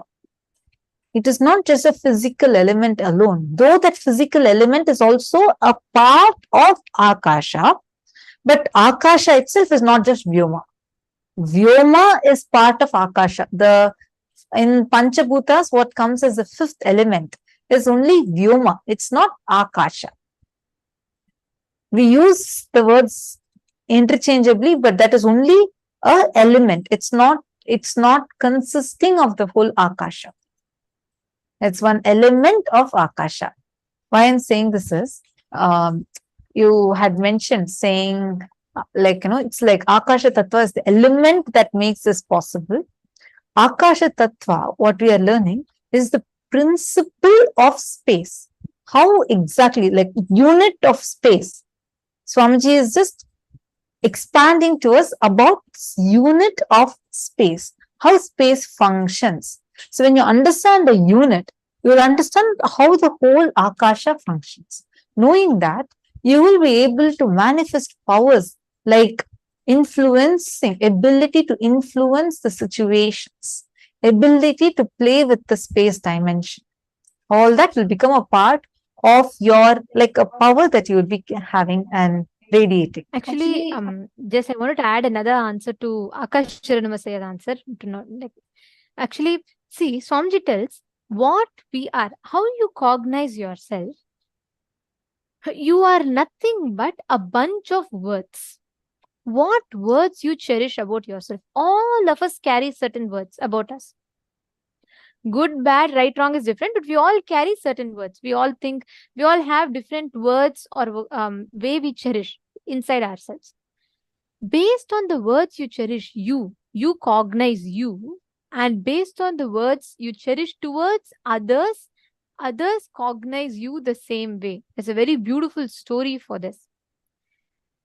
Once King Akbar and his enlightened It minister. was famous story. Once King Akbar and his enlightened minister, they're walking, okay? And there's a sandalwood seller. So what happens? Suddenly, Akbar looks at this sandalwood seller and he tells Birbal, Birbal, you know what? The moment I look at him, I just feel like I have to hang him to death. I feel so furious towards him. I feel so much of hatred towards him.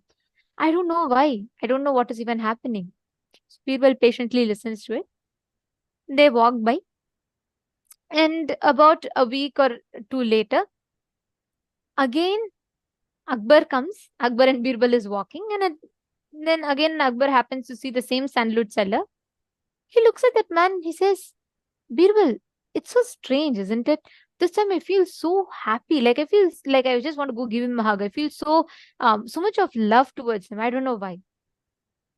Then Birbal laughs and he tells that last time when Akbar had told this, Birbal actually went to inquire about that person. He went to find out. Then he found out that the sandalwood seller had his sales were very, very bad and low. So the moment he saw Akbar, the sandalwood seller thought that if the emperor dies, then surely they'll buy a lot of sandalwood. At least that way my sale will increase. So let the emperor die soon. That thought had triggered the response of hatred from Akbar. After that, Birbal said, he went to him and for making some furnitures in the palace, he bought a lot of sandalwood from that sandalwood seller, which made him very wealthy and which made him very, his business very prosperous. So the next time when Akbar was walking, this sandalwood seller felt so grateful to Akbar. He felt so thankful to Akbar for buying things, and that is why Akbar felt so much of love back. Understand, your thoughts have the power. Your thoughts have the power. Your words becomes thoughts, thoughts becomes thought currents becomes actions, actions becomes life. Your words manifest as the reality around you. If you constantly keep saying, oh, life is inauspicious, things don't happen the way I want, then what will life tell? Life will say, Tathastu, so be it. If you keep saying, oh, I don't want this, life is so bad, hell with life, life will say, Tathastu. Constantly, life happens as per your declaration. This is a very important understanding to have. I request each of you to pen down 5 negative statements that you commonly use in your life. For example, you feel, I feel so suffocated. I can't handle so much in life. I feel, people are all they all dump things on me. Or I feel like this, I feel like that. Write down 5 negative statements that you commonly use, which started making you experience more and more negativity in that inner space, in your inner space. And pen down 5 positive statements that you use in your life, and experience of those statements have actually deepened since the first time you used the statement. For example, you would say, I feel very peaceful after doing puja. Whenever I do some seva for Kailasa, I feel so fulfilled. Write down negative and positive statements. Take a few minutes and pen down.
Nithyanandam? Yes.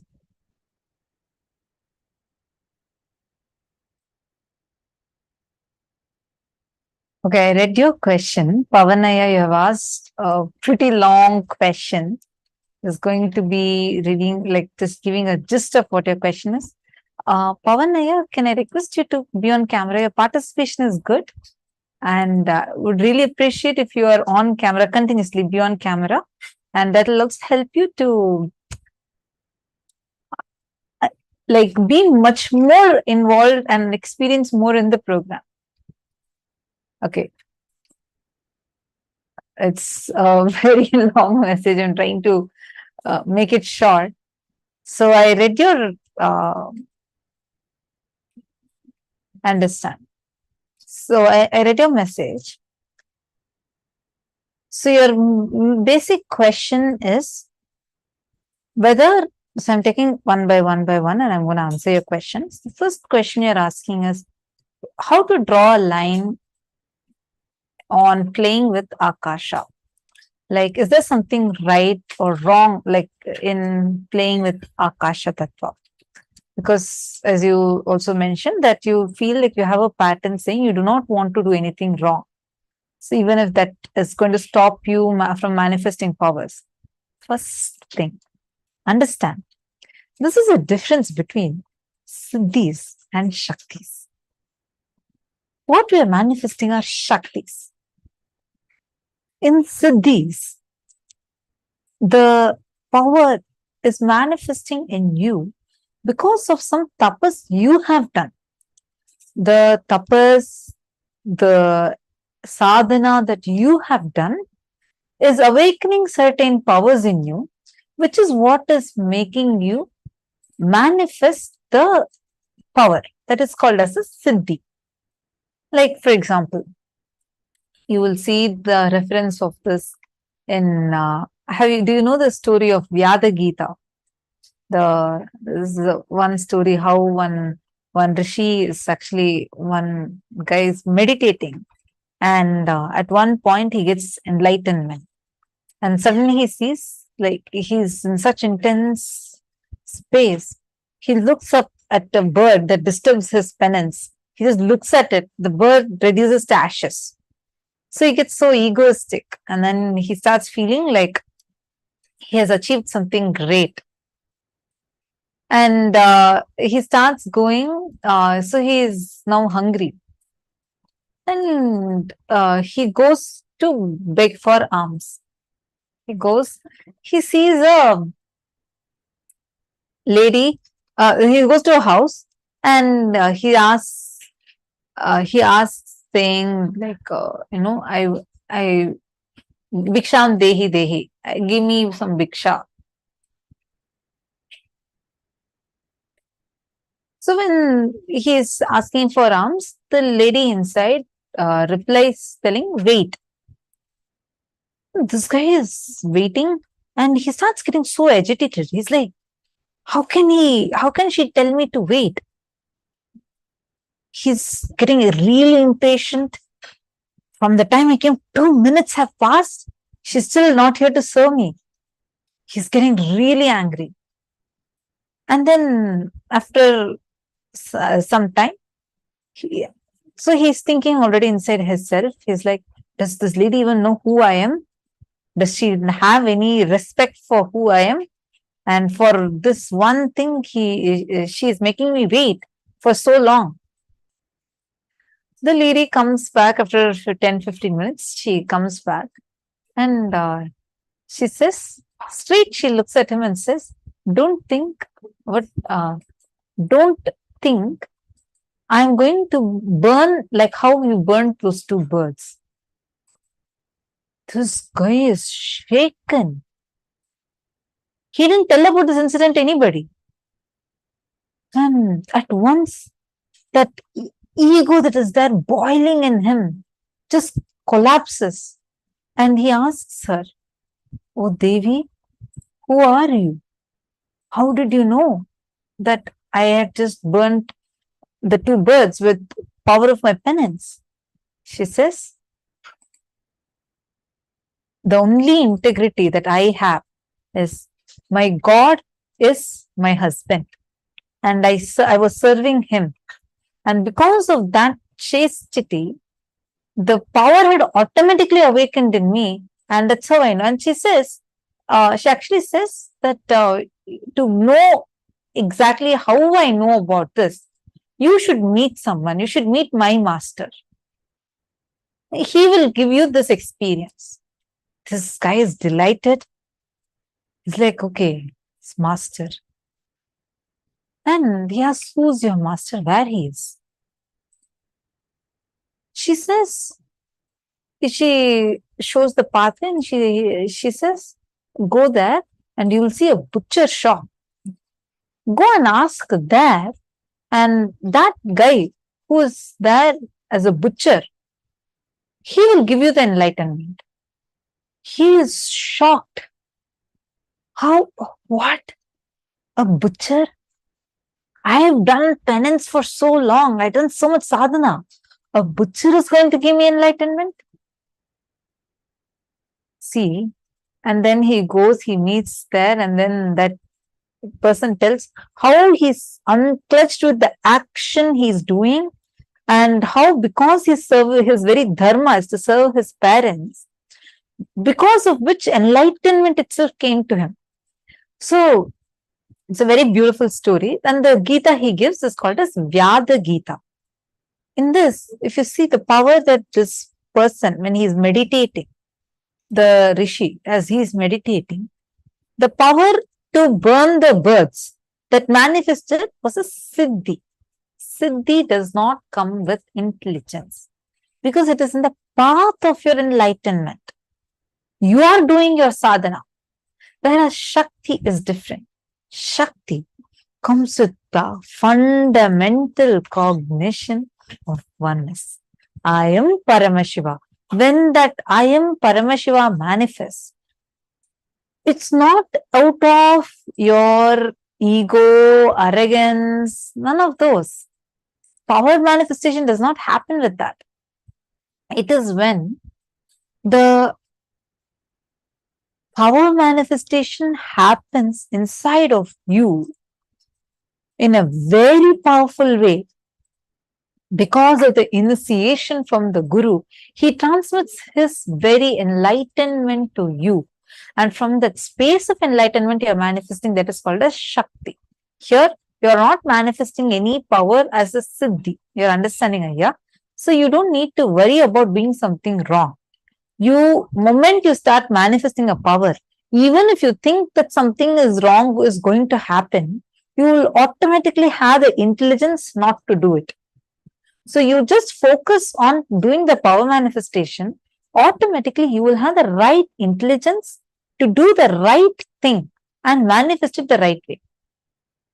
Are you understanding? Second, now all that you're putting about your patterns, I just want to tell you one thing. Inside you, you have your consciousness. Use your conscious capacity to ferociously decide to not entertain, cherish any of these patterns. Patterns are dead snakes that are sitting inside of you. They do not have a life on their own. Your consciousness is what is giving life to them. The words you cherish in your inner space, you go on saying, I'm violent, I'm violent, I'm violent. That is exactly what you are going to be manifesting.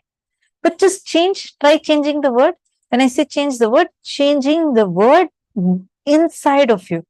Like even the word, when you're sitting all by yourself with you, in the secret corner of your heart, what words are getting cherished?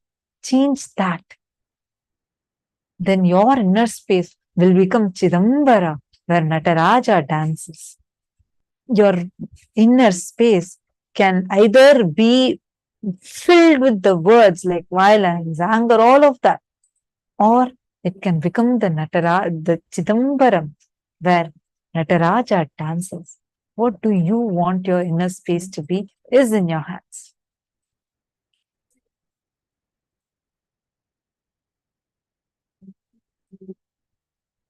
Anyone else has any other questions? Feel free to post it.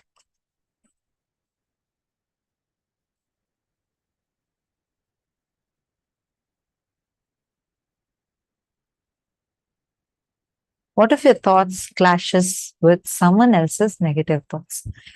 Swamiji had actually answered this in one satsang.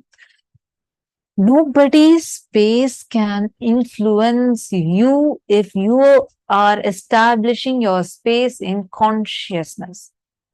Meaning, the more and more powerful cognitions you cherish and you're conscious.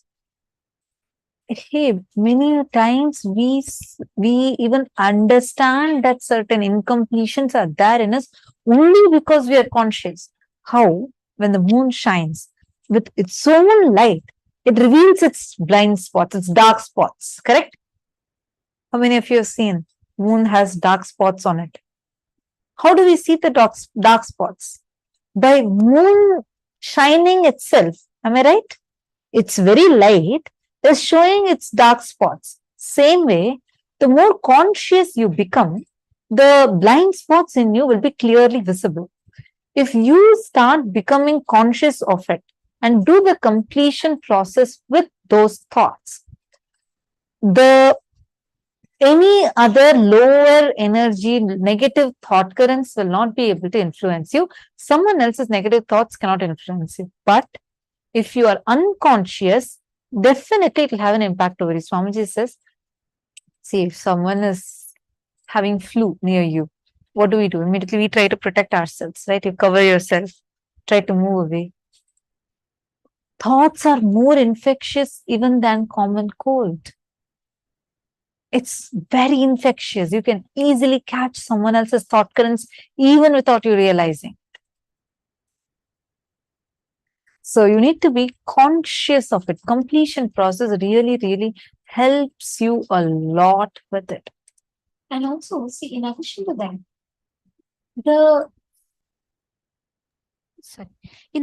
that, the words that we cherish inside ourselves not only affects us, even it affects the matter in front of you. We all really need to understand that. Many times we think life is happening independent of us. Life is happening independent of your space. How life happens to you has nothing to do with your words inside you, no. If constantly inside you, you believe you can never be rich, but you go on working for wealth, you will never manifest wealth because the belief inside you, the word you carry inside of you is what manifests as reality. Pavanaya, see, I'll give you an example for one part of the question that you asked. If the whole Ganga, there are so many projects people tried, sitting and cleaning Ganga, they could never clean Ganga. And just one lockdown, which means just that time during the COVID time, the factories, everything stopped because of the lockdown. Just when the pollution stopped, Ganga cleaned herself by her. Swamiji explained this much before the whole lockdown. Swamiji very beautifully tells, you can never clean Ganga. But if you stop polluting, she will herself clean her and become pure in less than 24 hours. Your words are like that. The moment we tell this, we all immediately feel like, oh God, it is too much. All my life I've simply thrown words here and there. How can I be like this? How can I suddenly purify? Just because right now I suddenly tell, how will things become all right? Understand? Your decision now matters how you want to use. Till now, you could have used it in any which way. But the moment you realize, in that moment, if you declare, from now, I am not going to anymore do the damage. I am not going to simply utter the words here and there.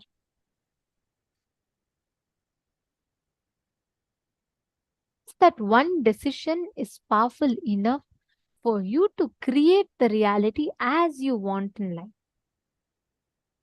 The whole thing is, see,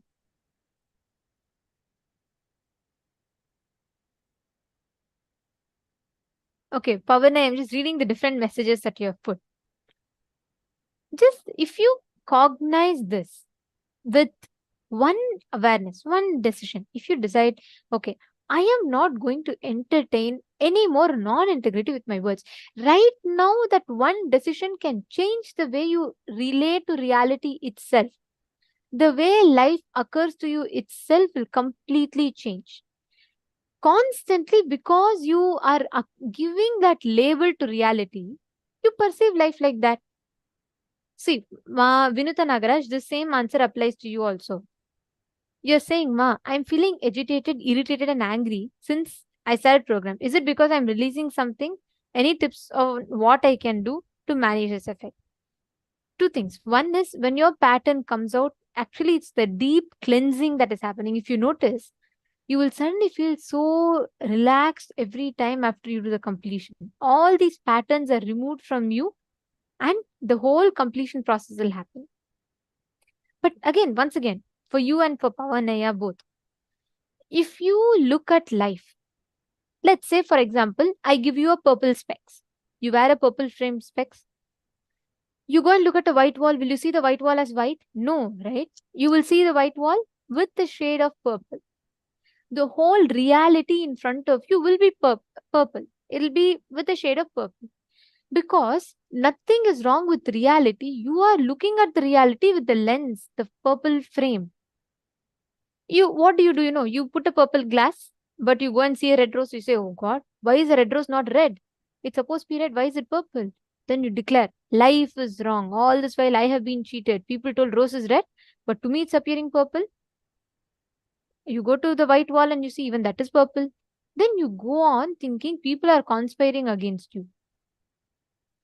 This is how all of us fall back into this vicious cycle in life.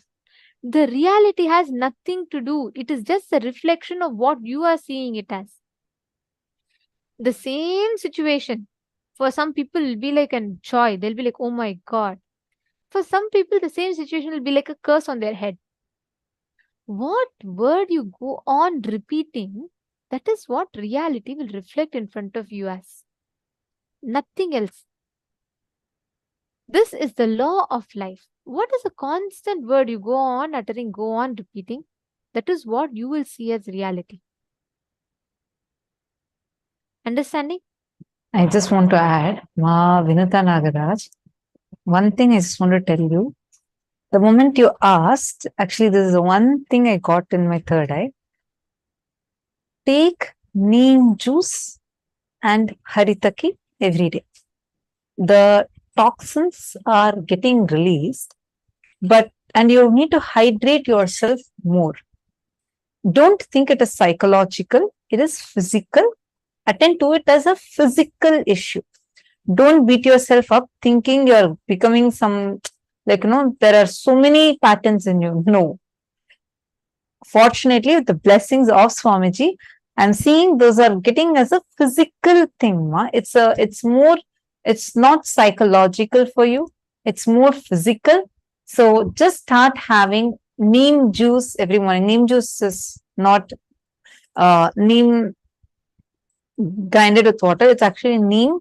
Take some neem leaves, boil it in water, and just let it boil for some time. Once it comes to a nice boil, steep it and just drink that water. This should be drank in the empty stomach early in the morning, and have haritaki every night. So, neem and turmeric tablet is different. This is different one. Take this as neem tea. This is like neem tea, which you take it in the morning, and you will see, if you notice, lately your acidity kind of symptom also would have gone up. Because this is what the moment I said, this is the first thing that came. The acidity in your stomach would have also increased, and you would be feeling a constant, like an undercurrent of irritation, like you get agitated, irritated. And do not eat after sunset. Try to reduce the meals and only have neem juice in the morning, and must haritaki in the night. Do not skip these two. You will see a transformation. You have posted. Yes, ma, true. My acidity is bad since last 3 days. That is the only issue. Don't worry. Don't worry about anything else. That's the only issue you're having. So it is a physical problem. Don't beat yourself up by any other words. Don't put yourself down. Okay? Ma, Vinuta, Nagaraj, can I request you to be on camera, Ma? Sir, I do not see you. Trying to search in the Zoom, I do not find you there. See, it is just your physical toxins that are coming up and that are making this reaction inside of you. So that is why if you see, you might get irritated to things that are not even how that like if you are normal, you might not even be that reactive to them, right? So all that is because of the physical issue. So don't worry about it. Just take this and drink a lot of water. See, you're sitting whole day here, 16 hours, right? So you need to hydrate yourself more and do this, just do this process. You will see in next 2-3 days, you'll be perfectly fine. And reduce the meal. Like if you are like, make it 1/10 of what you're having right now. The solid meals. Replace the rest with just liquids. Have how many ever juices you want. But reduce the solid portion of it and you will immediately see an effect. This just appeared in the third day. That's why I just wanted to tell you as soon as you ask the question, and do not worry about it. Okay, see some more people asking. Okay, I didn't intend to do a scan, just since it appeared, I just wanted to tell it. Ma Vimala, you just sit and do this completion processes in the sessions intensely. Okay, don't worry about seeing like, okay, whether you are, do not try. See, all of you understand, you are getting more conscious. The reason that many of you are now starting to see your incompletions, Ma Sonia, Ma Vimala, all of you understand. The incompletions inside of you are being visible to you because it is just this. Take this example. Moon, when it shines, it's with its own light, it reveals its dark spots. Am I right? Same way, with your own light, that consciousness that's awakened in you, you're becoming conscious of who you are. So much more than normal, those patterns are visible to you. It is just your consciousness increasing. So don't worry, sit and do the completion processes and all of you hydrate yourself more. Just a reminder, now if you all have not drank water, I request all of you to please take a few minutes and take some water. Please drink some water. That will really help you all. And you will also see your body gets detoxed. And actually, see, many times the confusion, all that happens inside of you, especially when you're doing it, it's because, see, when typically when you clean a place, what do you do? First, all the garbage you take and you put it out, then you completely cleanse, right? Same way, Swamiji is bringing out all the patterns inside of us. It all comes out and then completely it becomes clean. That is the way we manifest completion and we manifest our higher reality in life. So don't worry. You need to know you are in the most safest hands. Your surgeon is not just a normal surgeon, he's a cosmic surgeon. So you're in the most safest hands. So you relax. Don't worry about all of this. But one thing you need to do is you need to take care of your body in such a way that you are able to receive this energy and experience. Ma Sonia Rao, same for you. Okay. So Ma Vimala, Ma Sonia, and Vinutama, every one of you, just understand this. Swamiji is giving you the experience. He is continuously doing the precise surgical strike on your patterns. So that is why you are feeling all that is coming out, which is good. That means you're really going through that process. By the end of this 21 days, suddenly one day you will see that as if suddenly one whole load has been taken off of you. You will not even know what happened. That is a process of completion. So don't worry. You should be happy. You're in the right track. You're having the right experience. Okay, now we're all going to be entering into a beautiful power, the power of Bhuta Jaya. Our body, see, we all learned about space element, right? Our body is fundamentally made of 5 elements, Pancha Bhootas: earth, water, fire, space, ether, and air. All these 5 elements make up our body. Connecting to your body, connecting to your body as the base, the root of the source of that 5 elements, which is the source of your body, will make you experience so much of healing and shift in your inner space. Now, we're all going to be manifesting the power of Bhuta Jaya, which means oneness over the elements. Listen very carefully. Swamiji tells beautifully. It is not power over the elements. We all have become so insensitive to the surrounding around us. We've all become like so used to, we take the nature so much for granted, is it not? When you wear your belt, the hip is forgotten. When you wear the tie, the neck is forgotten. When you wear the shoes, the leg is forgotten. Only when your belt becomes tight, you remember the stomach. Understand, same way, we have all taken the nature around us so much for granted. How many of you every day actually connect? How many of you are noticing we actually don't connect? We don't relate to the wind. Every moment wind is gushing. There's so much of wind around us. There's so much. We are so much in constant inner chatter. Only when you take a break, when you go to a vacation, even when you go to a vacation, you're only still thinking about, oh God, my boss will call me. Oh God, I need to go back and catch up. Or even when you're enjoying the nature, you go and you're too busy trying to capture that moment. So you try to click selfie, how you can edit and post it on your Instagram. We do not connect to the nature that is abundantly available to us at all times. Is it not? Ma is saying, Maherlene Gomez is saying, I agree on taking nature for granted. Actually, all the pollutions we do, Somji told this, it's a very important revelation. Somji said, whole humanity is trying to run around giving trying to resolve climate crisis. It will never happen till humanity is taught not to live in harmony with the nature and all. Till humanity is taught to connect with nature as their source. Till humanity is taught completion, oneness. Oneness is the only principle. Just this one concept, oh, as long as I live, let me take as much as I can from planet Earth, that's all. After I leave the body, who cares? It's someone else's. The planet Earth is someone else's. Because this concept of only one life is taught, we exploit planet Earth.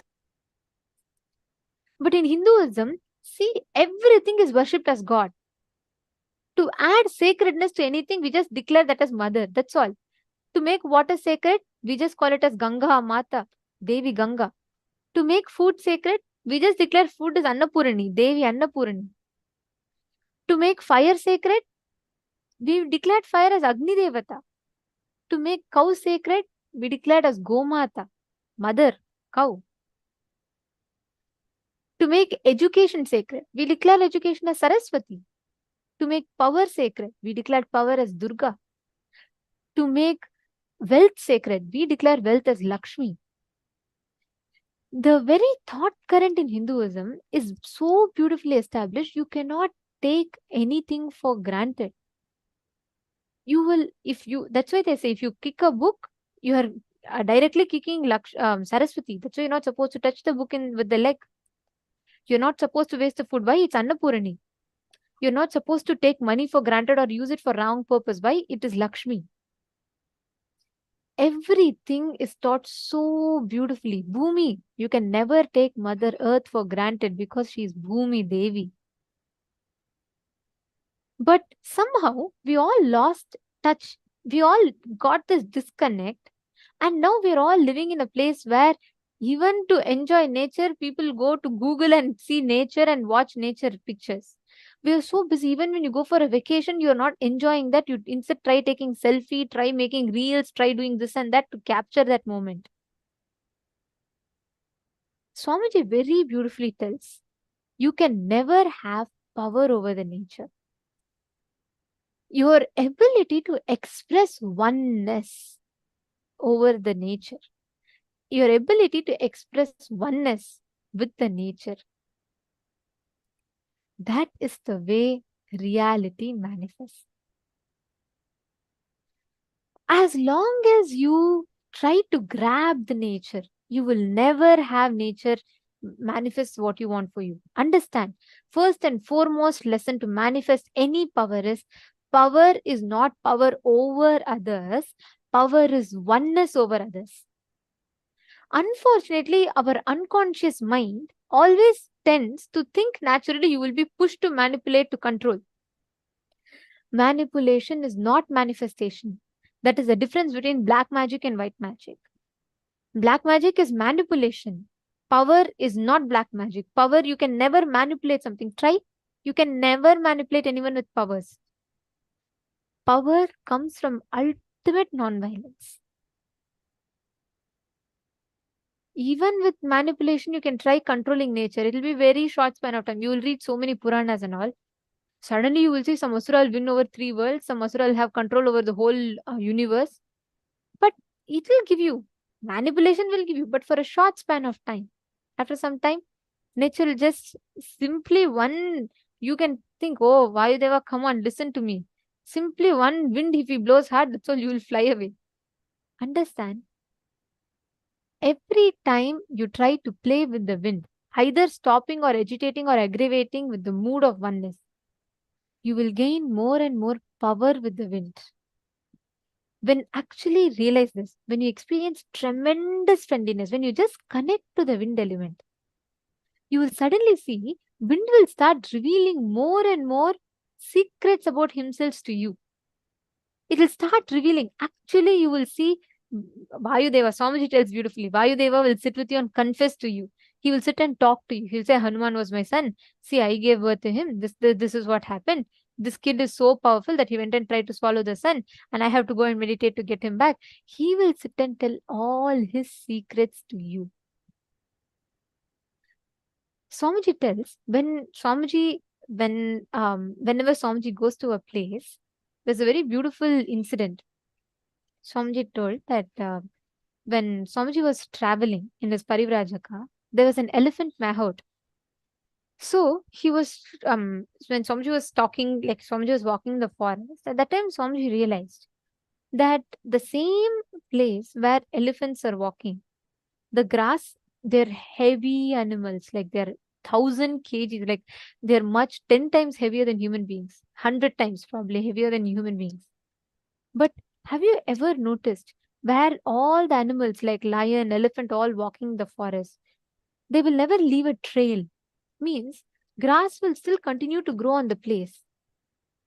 But same thing where the mahout was walking, there were no grass growing. It just became like a whenever human beings walk, that ground plants won't grow. Why?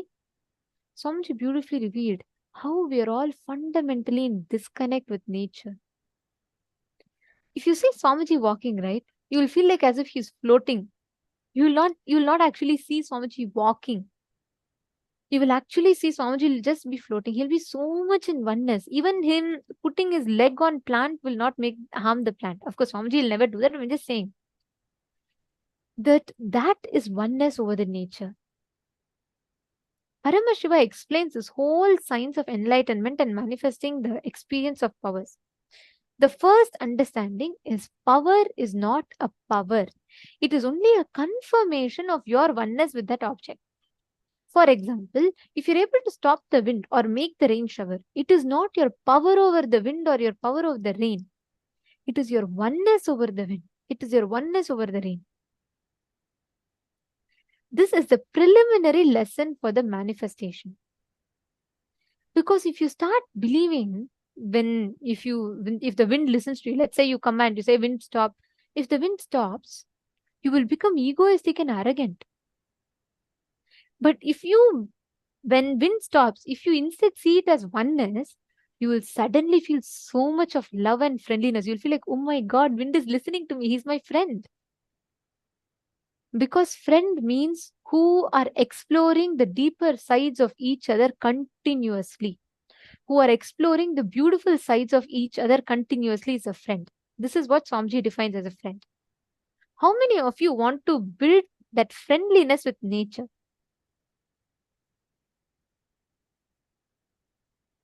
How many of you want to build a tremendous oneness with nature? Okay, can you all post your understanding? Swamiji has given such a precise explanation of powers. Can I request each of you to type out what you understood? Come on, take a minute. I request everyone to type out.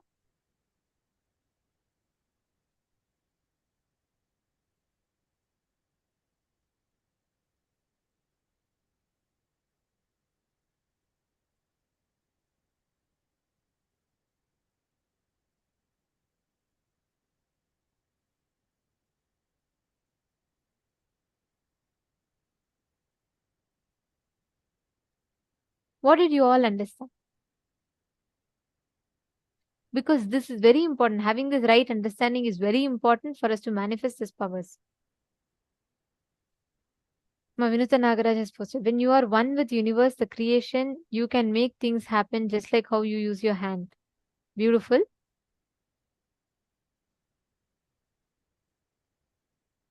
Ma Mary Claire has posted, powers are not manipulation but unity and love.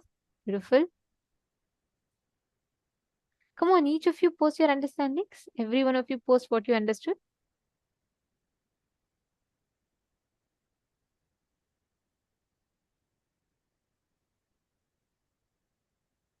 Oneness over others is a Mahavakya, I feel. Pavanaya has posted. Beautiful.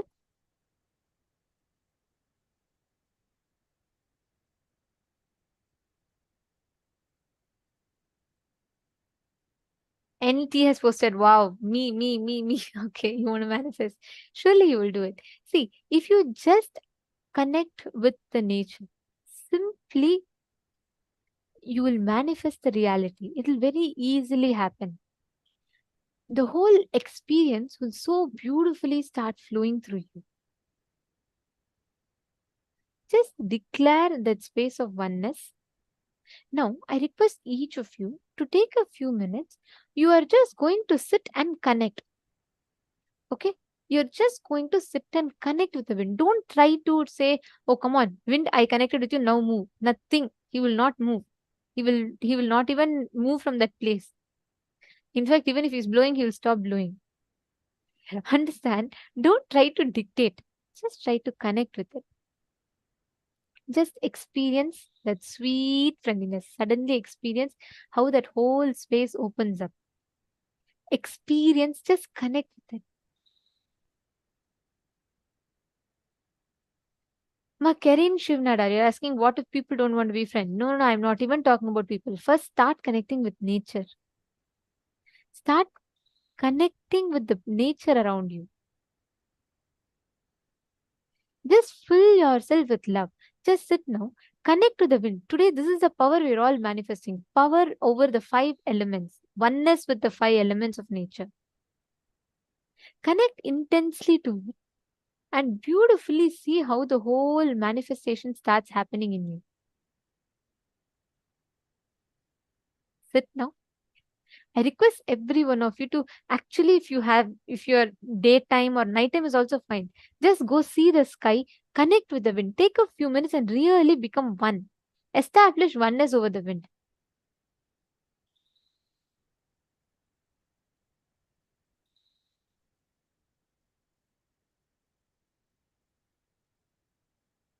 Can I request each of you to go stand in front of the sky? If you have the window, something like that, just go stand there, really see the sky, connect with it. Just feel tremendous friendliness. Suddenly you will see the wind will just become like your friend. You will experience that beautiful, sweet connection. Please go ahead. I request every one of you to do this sincerely. Nithyananda Paramashivoham